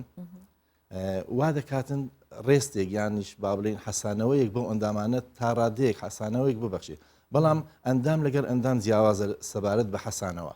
بۆ نمونە ئەگەر باسی گورچیلە بکەین گورچیلە لە ماوەی پێش ڕەمەزان یاخود دوای ڕەمەزان زۆر هیلاک دەبی بەچی بە کردارەکە سەرچەکەی خۆی کە بریتە لە پاڵاوتنی خوێن پاڵاوتنی خوێن واتە جیاکردنەوەی مادە زیان بەخشەکان فڕێدانی بۆ دەرەوەی خانە بۆ یان بۆ دەرەوەی جەستا و گەڕانەوەی مادە سوود بەخشەکان دووبارە بۆ ناو جەستا ئەگەر باسی دڵ بکەین دڵ لە ماوەی پێش ڕەمەزان و دوای ڕەمەزان یاخود بابرین 11 مانگەکەی تر زۆر هیلاکە بەچی هیلاکە چونکە ئەمە ڕۆژانە سێژەم خواردن دەخۆین لە ماوەی نێواژەمەکانیش چەند ژەمێکتر دەتوانن برێن دەخۆین واتە بەردەوام خواردن و خواردنەوە دەخۆین ئەو خواردن و خواردنەوە کە دەچێتە ناو جەستەمان شی دەبێتەوە لە پاشی بوونەوەی کە دەمژدێ لە لای خانەکانەوە پێویستە دابش بکرێ بەسەر هەموو خانەکانی جەستە ئەو دابشکردنش لە ڕێی چیەوە دەبی لە ڕێی خوێنەوە دەبیتن خوێنیش لە ڕێی چیەوە دەگاتە هەموو شوێنەکانی جەستا لە ڕێی ئەندامێک زۆر گرنگ لە ناو جەستە کە پێی دەگوترێت دڵ یان در بە ئینگلیزی هارت پێ دەگوترێت ئەو ئەندامە فرمانی بریتێ لە چی وەکو مزەخەیەک وەکو ترومپایەکیش دەکاتن پاڵ بە خوێنەوە دەنێتن ئەو خوێنە مادەمژراوەکانی خۆراک تێدایە پێویستە بگاتە هەموو شوێنەکان جگە لە مادەمژراوەکان ئۆکسزیینیش تێدایە خانە جگە لە خۆراک خواردنەوە پێویستی بە ئۆکسزیینیشە بۆیە ئەو خۆراک و خواردنەوە ئۆکسسیجینە پێویستە بگاتە هەموو خانەکان ئەویش لە ڕێگای دڵەوە دەبێتن کە وەکو مزەخەیەک پار بە خوێنەکە دەنێ بۆ هەموو ئەندامەکانی جەستا لە پاشان ئەو خوێنەکە بە شێوەیەکی تەندروست دەگاتە هەموو خانە و شانەکانی جەستا لەلایەن خانە و شانەکانەوە پاشەڕۆ یان پاشماوە هەیە ئەویش پێویستە خانەکە خۆی لێ دەرباز بکاتن هەر لە ڕێی خوێنەوە ئەو خوێنێک کە دەچێت بۆ خانە و شانەکە لە ڕێی خوێنەوە کە خواردنەکە دادەنێتن پاشەڕۆکەیان پاشماوەکە دەگەی دەیگەڕێنێتەوە لە بۆ گورچیلا لە بۆ دڵ لە بۆ ئەو شوێنانە بۆیە دڵ زۆر زۆر هیلاک دەبیتن ئەگەر باسی کۆندامی هەرز بکەین کۆندامی هەرز لەبەرەوەی ڕۆژانە ئەمە گەر باسی کاتی ڕۆژوو بکەین ڕۆژانە دوو ژەم دەخورێتن ئەو دوو ژەمە کە خۆراک و خواردنەوە دەخۆین خواردن و خواردنەوە دەخۆین وا دەکاتن ئەو خۆراک خواردنەوەیە بە شێوەیەکی تەندروست هەرز بکرێتن واتە کاریگەری لەسەر خواردنەکە ئەوەیە شی بکاتەوە هەتاوەکو لەلایەن خوێنەوە بمژرێت و لەلایەن خوێنەوەش دابش بکرێت بەسەر تەواوی خانە و شانەکانی جەستا ئەگەر باسی کۆندامەکانی تریش بکەین بە هەمان شێوە هەریەکە و بە جێرەی جیاوازیان بە شێوە و بە بڕی جیاواز کاریگەر دەبێت بە ڕۆژوو پێشەوەی بچینە سەر کۆندامەکانی تر باسی دڵمان کرد دڵ ئەەکەیتر چۆن ترۆمپایەکە و خوێن ئەگوازێتەوەوانە کەسانێکە ئانژویان کردووە یان قەستەڕیان با بڵێن کردووە بۆ ئەوانە ڕۆژووگرتن ئاسایە چکە قەستەرش دوو جۆریە تەشخیصی و چارەسەری ئەوانی کە تەشخیصیەکەن ئەتوانن بە ڕۆژوو بن ئەوانی کە قەستەرێکی چارەسەریەکەن ئەتوانن بە ڕۆژوو بابزانین بە گشتیوانی کە کێشەی سستی دڵیان هەیە ئەوانی کێشان هەیە لە دڵات چۆنە ئەوانەی کێشەی بابرین کۆندامی سوورانیان هەیە تەنها دڵ بەتەنی نیە کۆندامی سووران بە گشتی دەگرێتەوە کۆندامی سووران لە سێ بەش پێک دێت لە دڵ بۆڕێکانی خوێن و لەگەڵ خوێن ئەو سێ پێک دێت ئەو سێ ئەندامە کۆئەندامێک پێک دێنین پێ دەگوتە کۆندامی سووران دڵیش یەکێکە لەو ئەندامانە هەر کاتێک تەسک بوونەوەی لە دەمارێک ڕوویدا ئەو کاتە خوێن یاخود خۆراک و خواردنەوە بە شێوەیەکی تەندروست ناگاتە ئەو ئەندامە ئەو تەسک بوونەوەی لە هەر ئەندامێک ڕوویدا بیت کە شەرنیە لە دڵ ڕوو بداتن تەسک بوونەوەکە لەوانەیە یەک لە بۆڕیەکانی دەست بی یەک لە بۆڕیەکانی هەر ئەندامێکی ناو جەستە بیتن لە بۆ گورچیلە یان لە بۆ جگەر هەر ئەندامێک هەر کاتێک تەسک بوونەوە ڕوویدا لەو بۆڕی خوێنانە وا دەکاتن بە شێوەیەکی ناتەندروست خوێن بگاتەوە شوێنانە کە دەڵێن خوێن مەبەستمان خۆراک و خواردنەوە و ئۆکسسیجینیشە بۆیە ئەو کەسانی کە قەستەرە دەکەن قەستەرە خۆی پرۆسەیەکی تەشخیسیە عیلاجی نییە قەستەرە تەنها لە بۆ دیاریکردنی شوێنی تەسک بوونەوە هەیە ئەو شوێنی تەسک بوونەوەش تەمانەویش دوو زۆری هەیە لەوانەیە هەندێکیان بەهۆی خڕبوونەوەی چەوریبی لەو شوێنە یان هەندێکیان کێشە لە بۆڕی خوێنەکە خۆی هەبیتن لێ تەنها ئەوە نییە برین هەر کەسێک چەوری بەرز بێ ئەوە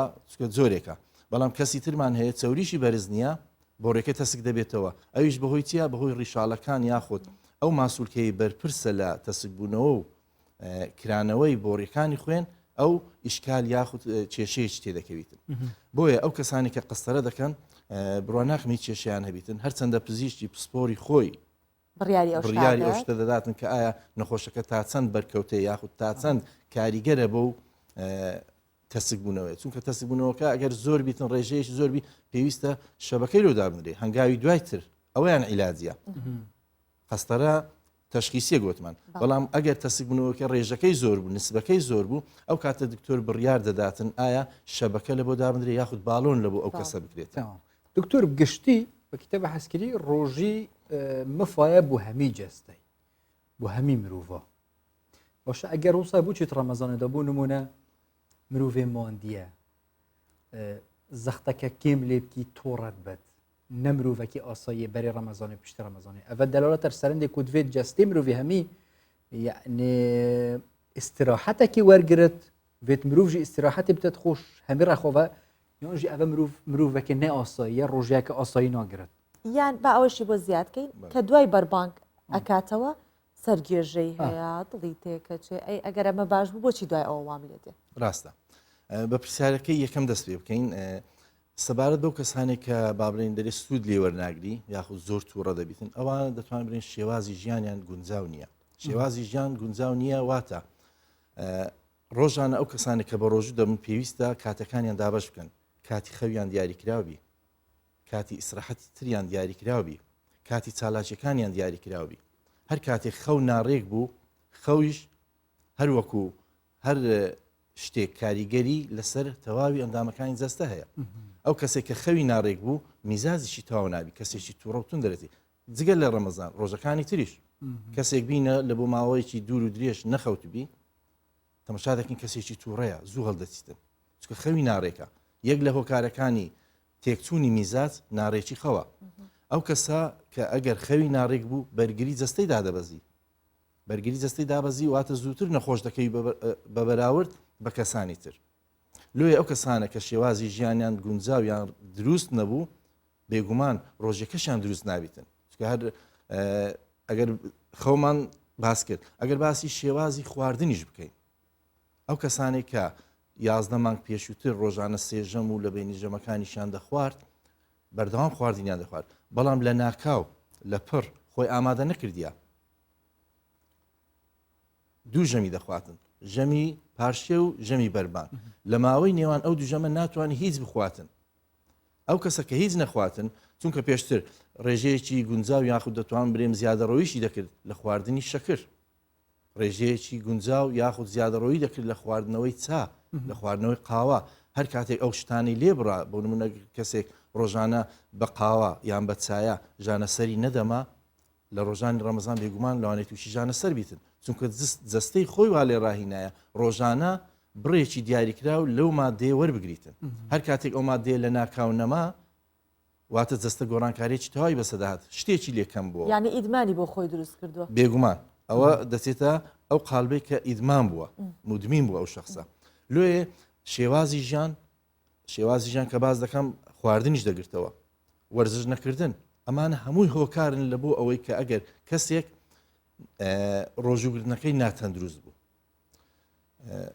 ئەوەی تر وتمان ئەگەر کەسێک دوایەوەی کە بەربانگ ئەکاتەوە زۆر جار بیستمە حتا تەنانەسەن دایکی خۆم کە پەیوەندی پێوەکەڵە ناتوانم چاو بکەمەوە جارە تا 10 دقە 20 دقە من چاوم ناکرێتەوە گێژ بوومە سرم گێژە خوات حاڵم تیانە بۆچی وای زۆر ڕاستە ئەمە باسمان کرد لە ماوەی پاشێو تا بەربانگ هیچی نەخواردیە کاتێک کە بەربانگ دەکاتەوە ڕێژەیەکی زۆر لە خواردن دەخواتن ئەو خواردنە پێویستی بەچیە پێویستی بە هەرسکردنە کۆندامی هەرس کە بەرپرسە لە هەرسکردنی ئەو هەموو خواردن و خواردنەوەی کە لە ژەمی بەربانگ وەریگرتیا پێویستی بەچیە پێویستی بە چالاکی زۆرە چالاکی زۆریش لە ناو جەستە بە شێوەیەکی دروست وایە هەر ئۆرگانێک ئەگەر چالاکی زۆر بوو پێویستە ڕێژەیەکی زۆر لە خوێن لە بۆی بچیتن بۆیە زۆرترین ڕێژەی خوێن لە کاتی بەربانگ لە کاتی ناخواردن لە بۆ کۆندامی هەرز دەچیتن هەر کاتێک ڕێژەیەکی زۆر لە خوێن لە بۆ کۆندامی هەرست و لە بۆ ئەندامەکانی تر بە ڕێژەیەکی بەرچاو کەم دەبێتەوە بۆ نمونە ئەگەر خوێن لە بۆ مێشک بە ڕێژەیەکی بەرچاو کەم بێتەوە ئەو کاتەخانەکانی مێشک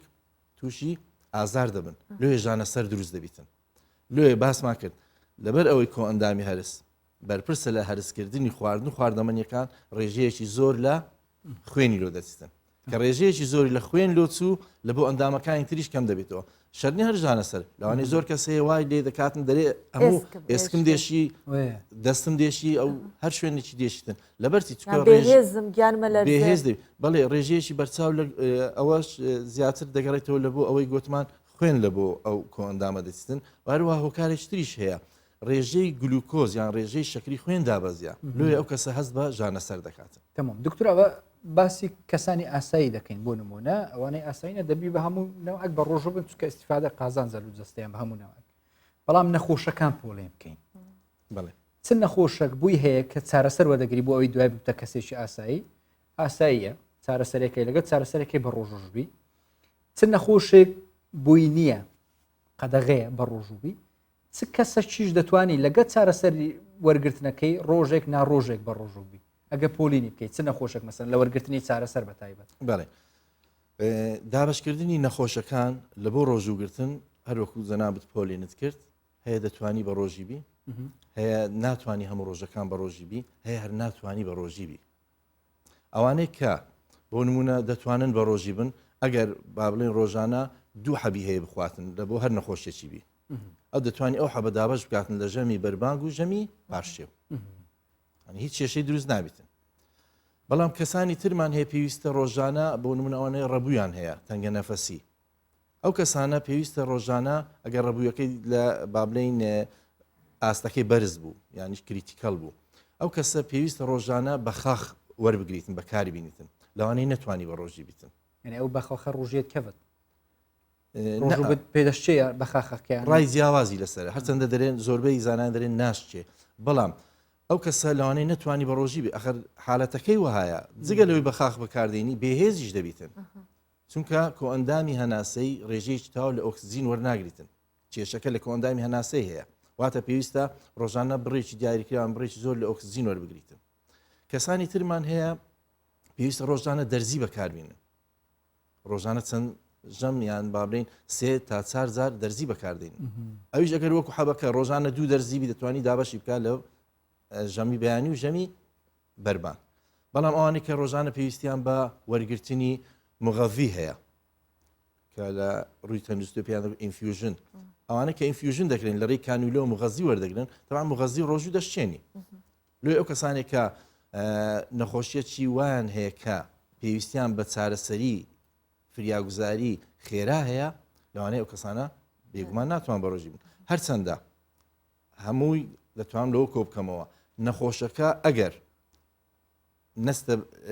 بابرێن قالبی عینادی دەتوانی خۆی قەرار بداتن ئایا دەتوانین ڕۆژوەکە بگریاندا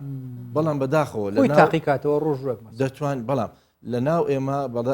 بەداخەوە حالەتێک هەیە کەسێک هەیە کە دکتۆر دەرێت نابی بە ڕۆژیبی ئەو دەرێ نامنی ئیلا بە ڕۆژی دەم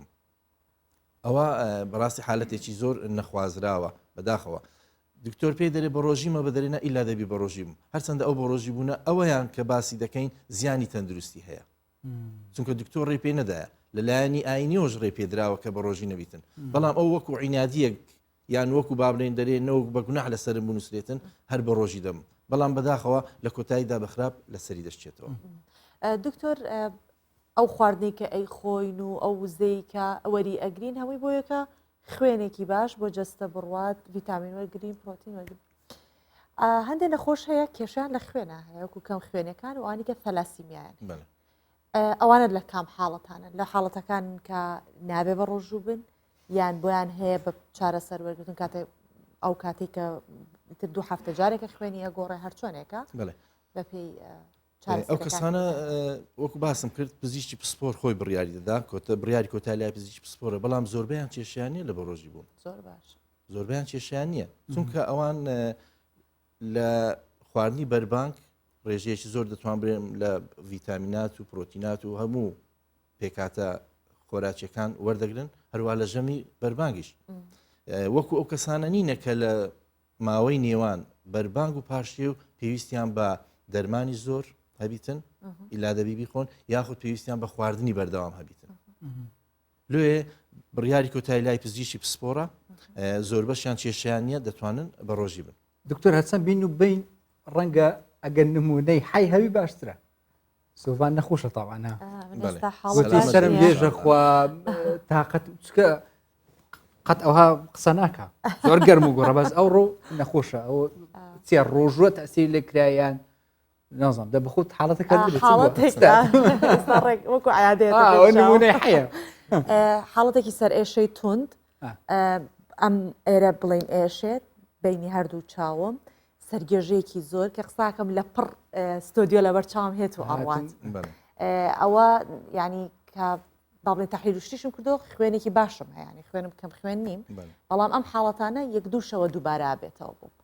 کەسانەکان وەکو من دکتور بەبێ ئیزنیشاتی نەژۆری یعنی بەبێت تکێدات ببوورن هەچەندە من وەکو پزیشک نیمە بەڵام دکتۆراکەم بەڵێ دکتۆراکەم لە بواری فیزیۆلۆژی پزیشتیان فیزیۆلۆژی پزیشکی برینجەستەیە حالەتەکە ئەگەر خۆت دەزانی دەتوانین بڕیار دەرێت لە ماوەی 2 ڕۆژ تا 3 ڕۆژە دروست بووە وانە گومانی تێدانی ئەوە لەوانەیە بەهۆی کاری بە ڕۆژبوونەکەت بێ بەڵام هۆکاری بە ڕۆژبوونەکەت چیە ئایا ژەمی بەربانگت دەخۆی ئایا خواردنێک دەخۆی و ئایا ژەمی پاشێو دەخۆی خواردنێک دەخۆی چووکە شێوازی خواردن بڕی خواردن و یاخود نەخواردنی هەر کامێک لەو ژەمانە کاریگەری تەواوی هەیە لەسەر ئازاری هەموو ئەندامەکان بە تایبەتی تووشی ژانەسەر دەبێتن چونکە ڕێژەی گلوکۆز کەم دەبتەوە باسما کرد جۆری خواردن دەوری هەیە هەندێک خواردن هەیە دەتوانن برێن کەسەکان حساسیان پێ هەیە ئەلێرجی توش دەبێتن خۆ دەتوانی بڕیار دێ بەچ خواردنێک عافێت دەبێت بەڵام بڕواناکەم بە ماسی تووشی حساسیت بیتن بەڵام لە کۆتاییدام دەتوانم هەر ئەوەندە بڕێم ئایا بڕی پێویست لە ئاو دەخۆیەوە ئاو خواردنەوەی ئاو زۆر میهمە ئەگەر ئاوی پێویستیان بڕی ئاوی پێویست نەخورێتەوە خوێنمان خەز دەبێتەوە کە خوێن خەست بۆەوە ئەو کاتی دڵماندوو دەبی لە بۆ پاڵدانی کە خوێن خەست بۆەوە بە شێوەیەکی ناتەن دروست دەگاتە ئەندامەکان سەرچترین ئەندامیش کە خوێنی نەگاتێ و کاریگەری تەواوی لەسەر هەموو ئەندامەکانی دەستە بکاتن مێشکە لێ ئەگەر خوێنی پێویست نەگاتە مێشک بێگومان ژانەسەر دروست دەبیتن ئەگەر خوێنەکەش چڕبییتەوە بێگومان بە زەحمەتر دەگاتە مێشک ئەوە ڕێنمایەکانم وەرگرت ئەم شۆ من ئەڵلقی ئەم شۆم بۆی هەمووی قسەتە ئەستۆیتە کەمتر قساکەم هەر زیاتر گوێگرم هەموو جوه دەکەکەوتە سەر ئیشڵا بخێر وتەش سڵامەتە بێناخۆ بەدەتنیە دکتورە vêcorê behsê min rohê qopkîn sinêla gelo zor dibînî bê rojî nebêj wila taqetim niye û hezim lê bitime riyazeyê û xwardinî baş xwe min nazanim bi taybet lû mirahî qû sinêla û ane genz aza pê dike rojû girtin bûyan baştira yan rojû negirtineke lew temeneyî baz dekim çûke her li haletekî nimûyeyekî baş pêwîstiyan be wizeyekî başiyan بەڵێ ئەگەر ئەمە باسی گەنج بکەین واتە کەسی پێگەیشتوو کەسی پێگەیشتوو لە ڕووی ئاینی و لێکی بدەینەوە ڕۆژووی لەسەر فەرزە کە ڕۆژووی لەسەر فەرزە واتە توانای هەیە ئەمە باسی ئەوانە ناکەین کە نەخۆشیەکیان هەیە ڕێگرە لە بەڕۆژی بوونەکەی بەڵام ئەگەر هیچ نەخۆشیێکی نەبوو گەیشت بووە تەمەنی بالغ بوون پێگەیشتوو ئەو کات دەتوانی نەک دەتوانی فەرزیشە لەسەری بەڕۆژی بی بەڵام ئەو کەسانێک کە بەهۆی تەمبەلی یان بەهۆی نەخۆشی یان بەهۆی هەر هۆکارێکەوە بەڕۆژی نەبن ئەوە دەوەسێتە سەر خۆیان لە هەموو حالەتەکان بەڕۆژی بوون زۆر باشترە لە بۆ ئەو کەسانە لەبەرچی چونکە ئەو کەسانە وەکو باسماکرد لە سەرەتای بەرنامەکە تەواوی جەستەیان هیلاخە لە ماوەی 11 مانجی ڕابردوو لەوانەیە هەندێکیان خویان بە چەند خواردنێک گرتیا ئەگەر لە ماوەی ئەو مانگە لەو خواردنە دوورکەونەوە هەست بە خۆشی و هەست بە ئیسراحەتێک دەکەن کە هەستیان پێکرد ئەو هەندێک کەس هەیە تەواو واز لەو مادەیە دەینیتن مادەم لەو مانگە هەستی کرد کە ئەو مادەی لێ بردراوە یان نەی خواردیە تەندروستیشی باش بووە زۆر کەسەیە وا دەکاتن واز لەو مادەیە دەینیتن دەرێ مادەم ئەو بەبێ ئەو مادەیە من دەتوانم سەحەتم باش بیتن لێ یەکجاری واز لێدەینی بەڵام باسمان کرد پێویستە ئەوانە بە ڕۆژی بن چونکە ڕۆژی سوودی تەواوی لە بۆ هەموو ئەندامەکانی جەستە ئەوانەی حەزیان لە ڕاضەیە ڕۆژانە دەبێت ڕاضە بکەن ئەوان چوون بەڵێ خۆیان ڕێک بکەن بە ڕاضەش دوو زۆرمان هەیە کەسانی وامان هەیە وەرزش پێویستە لە سەریان بۆ دابەزاندنی چێش کەسانی وامان هەیە تەنها لە بۆ چالاکی وەرزش لە بۆ هەموو کەسێک پێویستە تەوان بەڵام وەرزش لەگەر وەرزش جیاوازە لە کەسێک و لەو کەسێک وە لە کاتێک و لەو کاتێکی جیاوازە ئەو کەسانێک کە بە تەمای دابەزاندنی چێشن واتە قەڵەون پێویستە یان وا باشترە پێشی بەربانگ هەندێک وەرزشی سووک بکەن وەرزشمان پۆلێن بکەین وەرزشی سووکمان هەیە ماماوەندمان هەیە توندمان هەیە وەرزشی سووک ئەوەیە کە ڕۆیشتنەکی هێواش و لەسەر خۆ بکات پێشی بەربانگ بەڵێ چەند هەنگاوێک یان چەند هزار هەنگاوێک دەتوانین برین بڕاتن پێشی بەربانگ ئەوانەیە کە بە تەمای دابەزاندنی چێشن و ئەو کەسانی بە تەمانە کە یان ڕۆژانە هەر حەز دەکەن چالاکیان جوولەی جەستەیان گونجا و تەندروست بیتن دەتوان پاشی بەربانگ بەڵام ئامۆژگارین بۆ ئەوانەیە کە دوای بەربانگ وەرزش دەکەن پێویستە نزیکەی کاتژمێرێک تا 3 کاتژمێر دوای بەربانکردن واتە دوای خواردن وەرزشەکەیان ئەنجام بدەن. 1 تا 3 کاتژمێر توان بڵێن 2 کاتژمێر لەبەرچی ئەو ماوەیە دانرایە چونکە لەو ماوەیە ئەمە باسمان کرد گوتمان کاتی بەربان خواردنێکی زۆر دەخورێتن ئەو خواردنە پێویستی بە هەرسکردن هەیە ئەو هەرسکردنەش ماوەیەکی پێویستە ماوەکە لە 1 کاتژمێر تا 3 کاتژمێر دانرایە بە پێی جۆری خواردنەکە خواردن هەیە بە خێرایی هەرز دەکرێتن خواردن هەیە نزیکەی 2 کاتژمێری پێویستە هەرز بکرێتن لێ ئەگەر نزیکەی 2 کاتژمێر دوای بەربانک وەکو دەری ئارام بگریتن ئەوجە لە پاشان وەرزش دەست پێ بکاتن دەتوان برین وەرزشێکی زۆر تەندروستە دووبارەی دەکەمەوە وەرزش بۆ هەموو کەسێک پێویستە و لە کەسێکەوە لەو کەسێکەوە لە کاتێکەوە لە کاتێکیش جیاواز دەبیتن زۆر باشە دکتۆر بەسمان لە کەسی مراحق کرد بە تەرکیزێکیش بخینە سەر ئەو خانمانی کە دووگیانن یا ئەو خانمانی کە شیر ئەدەن تا چەندێک مادەم باسی فیزیکی جەستە ئەەکەین فیزیکی جەستەی خانمێک کە دووگیانە تا چەندێک یارمەتی دەرە هەندێکیان هەر وەک باسەکەەوە بە عینادی هەرڵێ نە هەرەبێ بە ڕۆژوو بن تا چەندێک ئەتوانن بە ڕۆژوو بن کەوتوتە سەر کەسایەتەکە خۆی یان نە بۆ هەموو خانمێکی دووگیان مەمنوعە بۆی کە لە مناڵدانی ئەو منداڵێک پەروەردابێ و بۆ دایکی شیر دەریش بە هەمان شێوە ڕوونکردنەوەیەک بدەیت بڵێ سەبارەت بە خانمی دووجیان ئەویش دەوەستێتە سەر ماوەی با بڵێین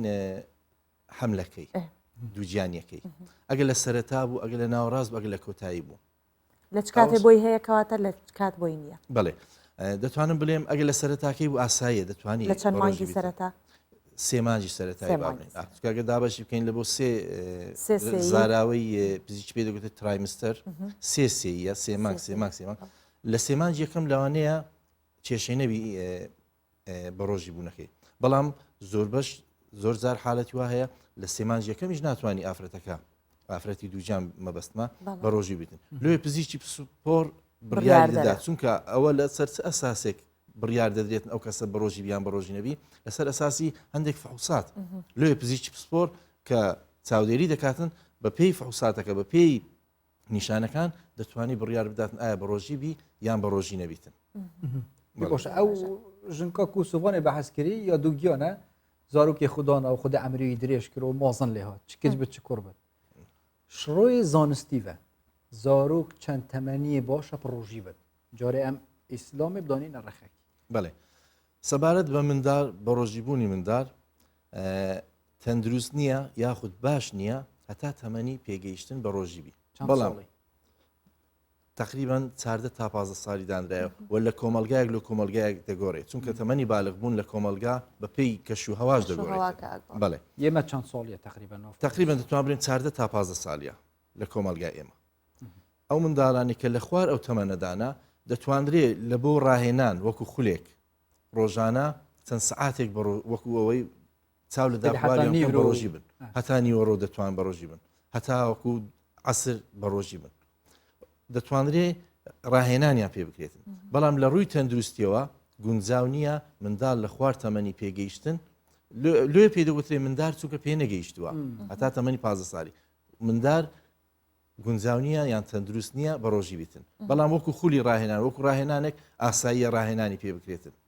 منداڵ بوون گوتە ئەوڕۆ هەتا نیوەڕۆ بە ڕۆژوبووی سبەی لە نیوەڕۆ هەتا ئێواری دوای پێکەوە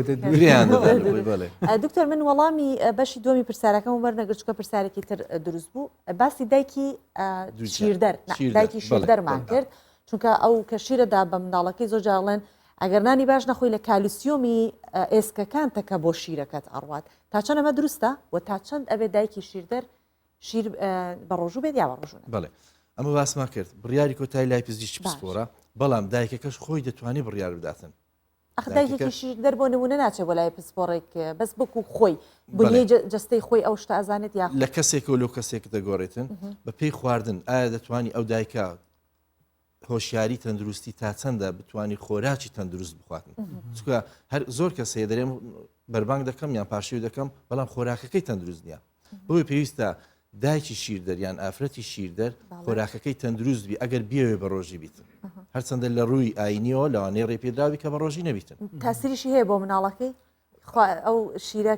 بەڵێ بێگومان ئەم باسم کرد گوتم دەوەستێتە سەر شێوازی خواردنەکەیان زۆری خواردنەکە ئەو دایکە ئەگەر بێت و ئەو خۆراکانە بخواتن کە دەوڵەمەدن بە کالیسیۆم ئەوزە لە میوە دەگری لە خواردن و خواردنەوەی تر دەگریتن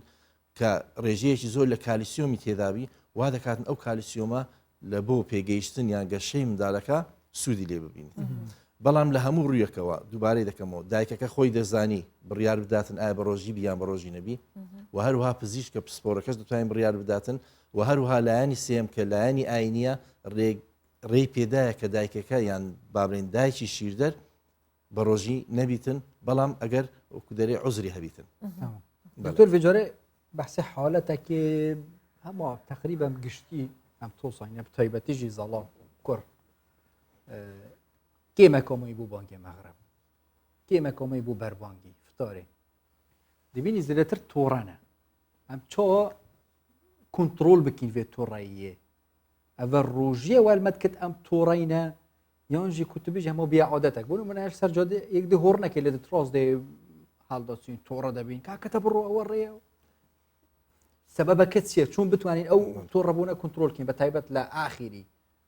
بڵێ خۆی ئەم باسم کرد لە مانجی ڕەمەزان لەبەر ئەوەی پێشتر چەند ژەمێک دەخورا لە نێوان ژەمەکانیش دەخورا ئەو کەسانە بڕی پێویست لە گلوکۆزیان وەردەگرت بڕی پێویست لە مادەکانی تر کافاین ویان ئەو شتانە باڵێن وەریان دەگرت وای لێ دەکرد ئەو کەسە کەسێکی نۆرمەڵ بیتن بەڵام لە مانجی ڕەمەزان کە ئەو شتانە کەم دەبتەوە زۆر کەسێ وەکو ئەوەیە کە ئەگەر شتێکی لێبڕا جێچەر بە ئەوەی بەرامبەری بکاتن گلوکۆزی لێکەم بوویتەوە هەز بە تووڕەبوون دەکاتن ڕاستە تووشی لەوانەیە تووشی ژانە سەر ببیتن بەڵام ئەو ژانە سەریە وا دەری دەبڕ بە تووڕەی دەری دەبڕیت بەڵام ئەو کەسانە یان ئەو کەسانی کە ئەو حاڵەتیان بەسەردادێتن پێویستە ئارامگر بن چکە یەک لە حکمەتەکانی ڕۆژوگرتن ئارامگر بەڵام لە ڕۆی تەندروستی حاڵەتەکە ئاساییە حالەتەکە ئاساییە بڵێ بەڵام ئەگەر بکری ئارام بگرن باشتر چکە ئەو کەسانە ناکرێت و چکە هەمومان بە ڕۆژینە ئەگەر هەر هەموو تووڕە بن چڕوو دەداتن لێ لە کەسێک و لۆ کەسێک جیاوازە لە کەسێک و لۆ کەسێک جیاوازە ئەمە نەکرد لە ڕەمەزان لە ڕۆژانی تریش حالەتی وامان هەیە ڕێژەی تووڕەبوون لە کەسێک و لۆ کەسێکتر جیاوازە لێ ئەو کەسانە پێویستە ئەوانەی کە زوو تووڕە دەبن پێویستە شێوازی ژیانیان بگۆڕن شێوازی ژیان لە سەرەتای بەرنامەکەش باسم کرد خەویان ڕێکبی گرنگترینیان سەرەکی ترین هۆکار لە بۆ تووڕەبوون خەوە گرنگترین سەرەکی ترین هۆکار لە بۆ دابەزاندن یان بێهێزبوونی بەرگری جەستا ناڕێکی خەوە لێ داوام لە هاوڵاتیان ئەوەیە کە گرنگی تەواو بە کاتەکانی نووسن بدەن کاتەکانی نووسن زۆر گرنگە چونکە لە کاتی نووسن جەستە تەواو دەحەسێتەوە هۆرمۆنی دیاریکراو دەردەدرێتن لە بۆ حەسانەوە هەموو ئەندامەکانی جەستەکە حەسانەوە ئەو کاتی کە بە ئاگا دەبیتن کەسێکی نۆرمال یان کەسێکی ئارام و لەسەر خۆ دەبێت دکتۆرەکە تەل دەستپێکی گوتی فسیۆلۆژی جەستە هەمی جەستەی وەدگرێت gelek dergehê biçîk nav dergehekê mezin dayên em neşin vêca nîv saetê behsê hemî bikîn wextê me jî zî derbas bîlê her çawa bi doktor dilêr gelalî nev şevet gelme da bûneke pisporê fîsyolojiya cesteyî xwedê şarazî bit û tenduristiya îşillah here baş bi dubara سەرکەوتوو ئینشاءالله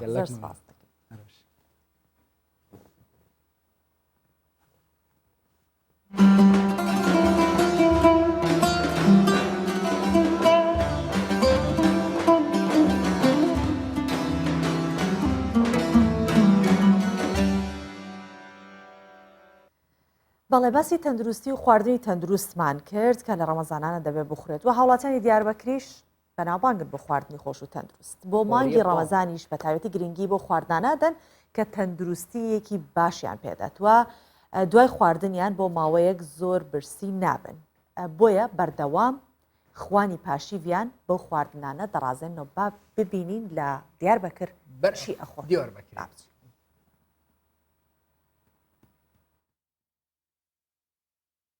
Di meha Remezanê de xwarin û vexwarin hêmanên giringin ku pispor balê dikeşin di vê welatî hay ji xwarin û vexwarina xwe hebin. Ji ber vê yekê jî welatî ji bo Remezanê danûstandina taybet dikin. Welatî di danê fitarê de xwarinên giran û têrrûn dixwin. Lê ji bo paşîvê bêhtir baldarin. Bo paşîvê welatî berê xwe didin dikanên ku xurekên xwezayî difroşin û ji gund hatin anîn. Esnaf Mustafa Gündüz handibêje berhemên xwezayî li gorî beriya Remezanê niha bêhtir tên firoştin. Ma rojiya Remezanê de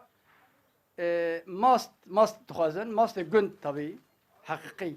Ev ê pez, ev ê bizina, ev ê miya, ev ê çêleka, gamêşa tevstênê. herkes kice tercih keviydi be. Ondan sonra ayrıca kaymak tukazın. Ondan sonra bekmez tayin ve her de tukazın. Tayin bekmez tayin taala tabi. Bekmez şirine her de karıştırmıştıkken seres bir o da soğur eda dokun. Mer bir çinabe. Hatta evari daymıştı yani dava eve. Ondan sonra halavi heye evdiş bekmez çekirine. Evi dokun. Pestil heye. Welatî di meha Remezanê de hem dixwazin tenduristiya xwe biparêzin û hem jî dixwazin xwarinên ku wan têr bigire bixwin. Ji ber vê yekê jî welatî berê xwe didin xwarinên ku wek kevneşopiyekê lê hatine. Welatî dibêjin ji berê de çend cure xwarin hene ku di meha Remezanê de bo wan xwarinan eleqeyeke taybet çêdibe. Ev tayin bekmez. Zistanê tê xwarinê. Kalorî zêde merva têr digire. Em ji bonê ji bavê kalan nemane. Ev ji bavê kalan hatiye ne anatiye. Bana merva hem tînakin hem ev dikin yani têr digirin. Esnaf hişyariyê didin welatiyan û bang li rayedaran dikin ku bi hatina meha Remezanê ji ber ku eleqe bo dims û tehînê heye û bazara wê geş e û hêza danûstanê ya welatiyan jî qels e keysbaz sûdê ji vê rewşê werdigirin. û dimsa sixte derdixin bazarê û kîloya wê 15 lîrayê difroşin ji ber ku erzane jî welatî eleqeyê nîşan didin. Mahir Yüksel, Kurdistan 24, Diyarbekir. ما بحثي پاشیوال دیار بکری جی کرد پاشیوا واجی او هینو که حاضر کم طیبتی جی خوش کد یک ناف مال دا خودش وانا راضی به دستان خوش بتو او پاشیوا کو او چت کن لوانا او واجی صحت به تندرستی و هر باش بتو خود روشی میشه تا خبیت ان شاء الله هفته حوتمین پارچه ویشمان کۆتایی پێ هێنا ئینشاء الله هەموو ڕۆژەکانی دیکەی ڕەمەزان ئاوا تەندروست باش بن ئێوە و بینەری بەرنامەکەی ئێمە بن چونکە ئێمە بە بینینی ئێوەیە کە بەرنامەکەمان جوان دەبێت و خودێ بۆ مەداوا بکەن مەژبیر نەکەم خێرا ان شاء الله لەبیرمان مەکەن لە دوعاکەتان زۆر سپاسانەکەی کە لەگەڵ هەوڵ خواتان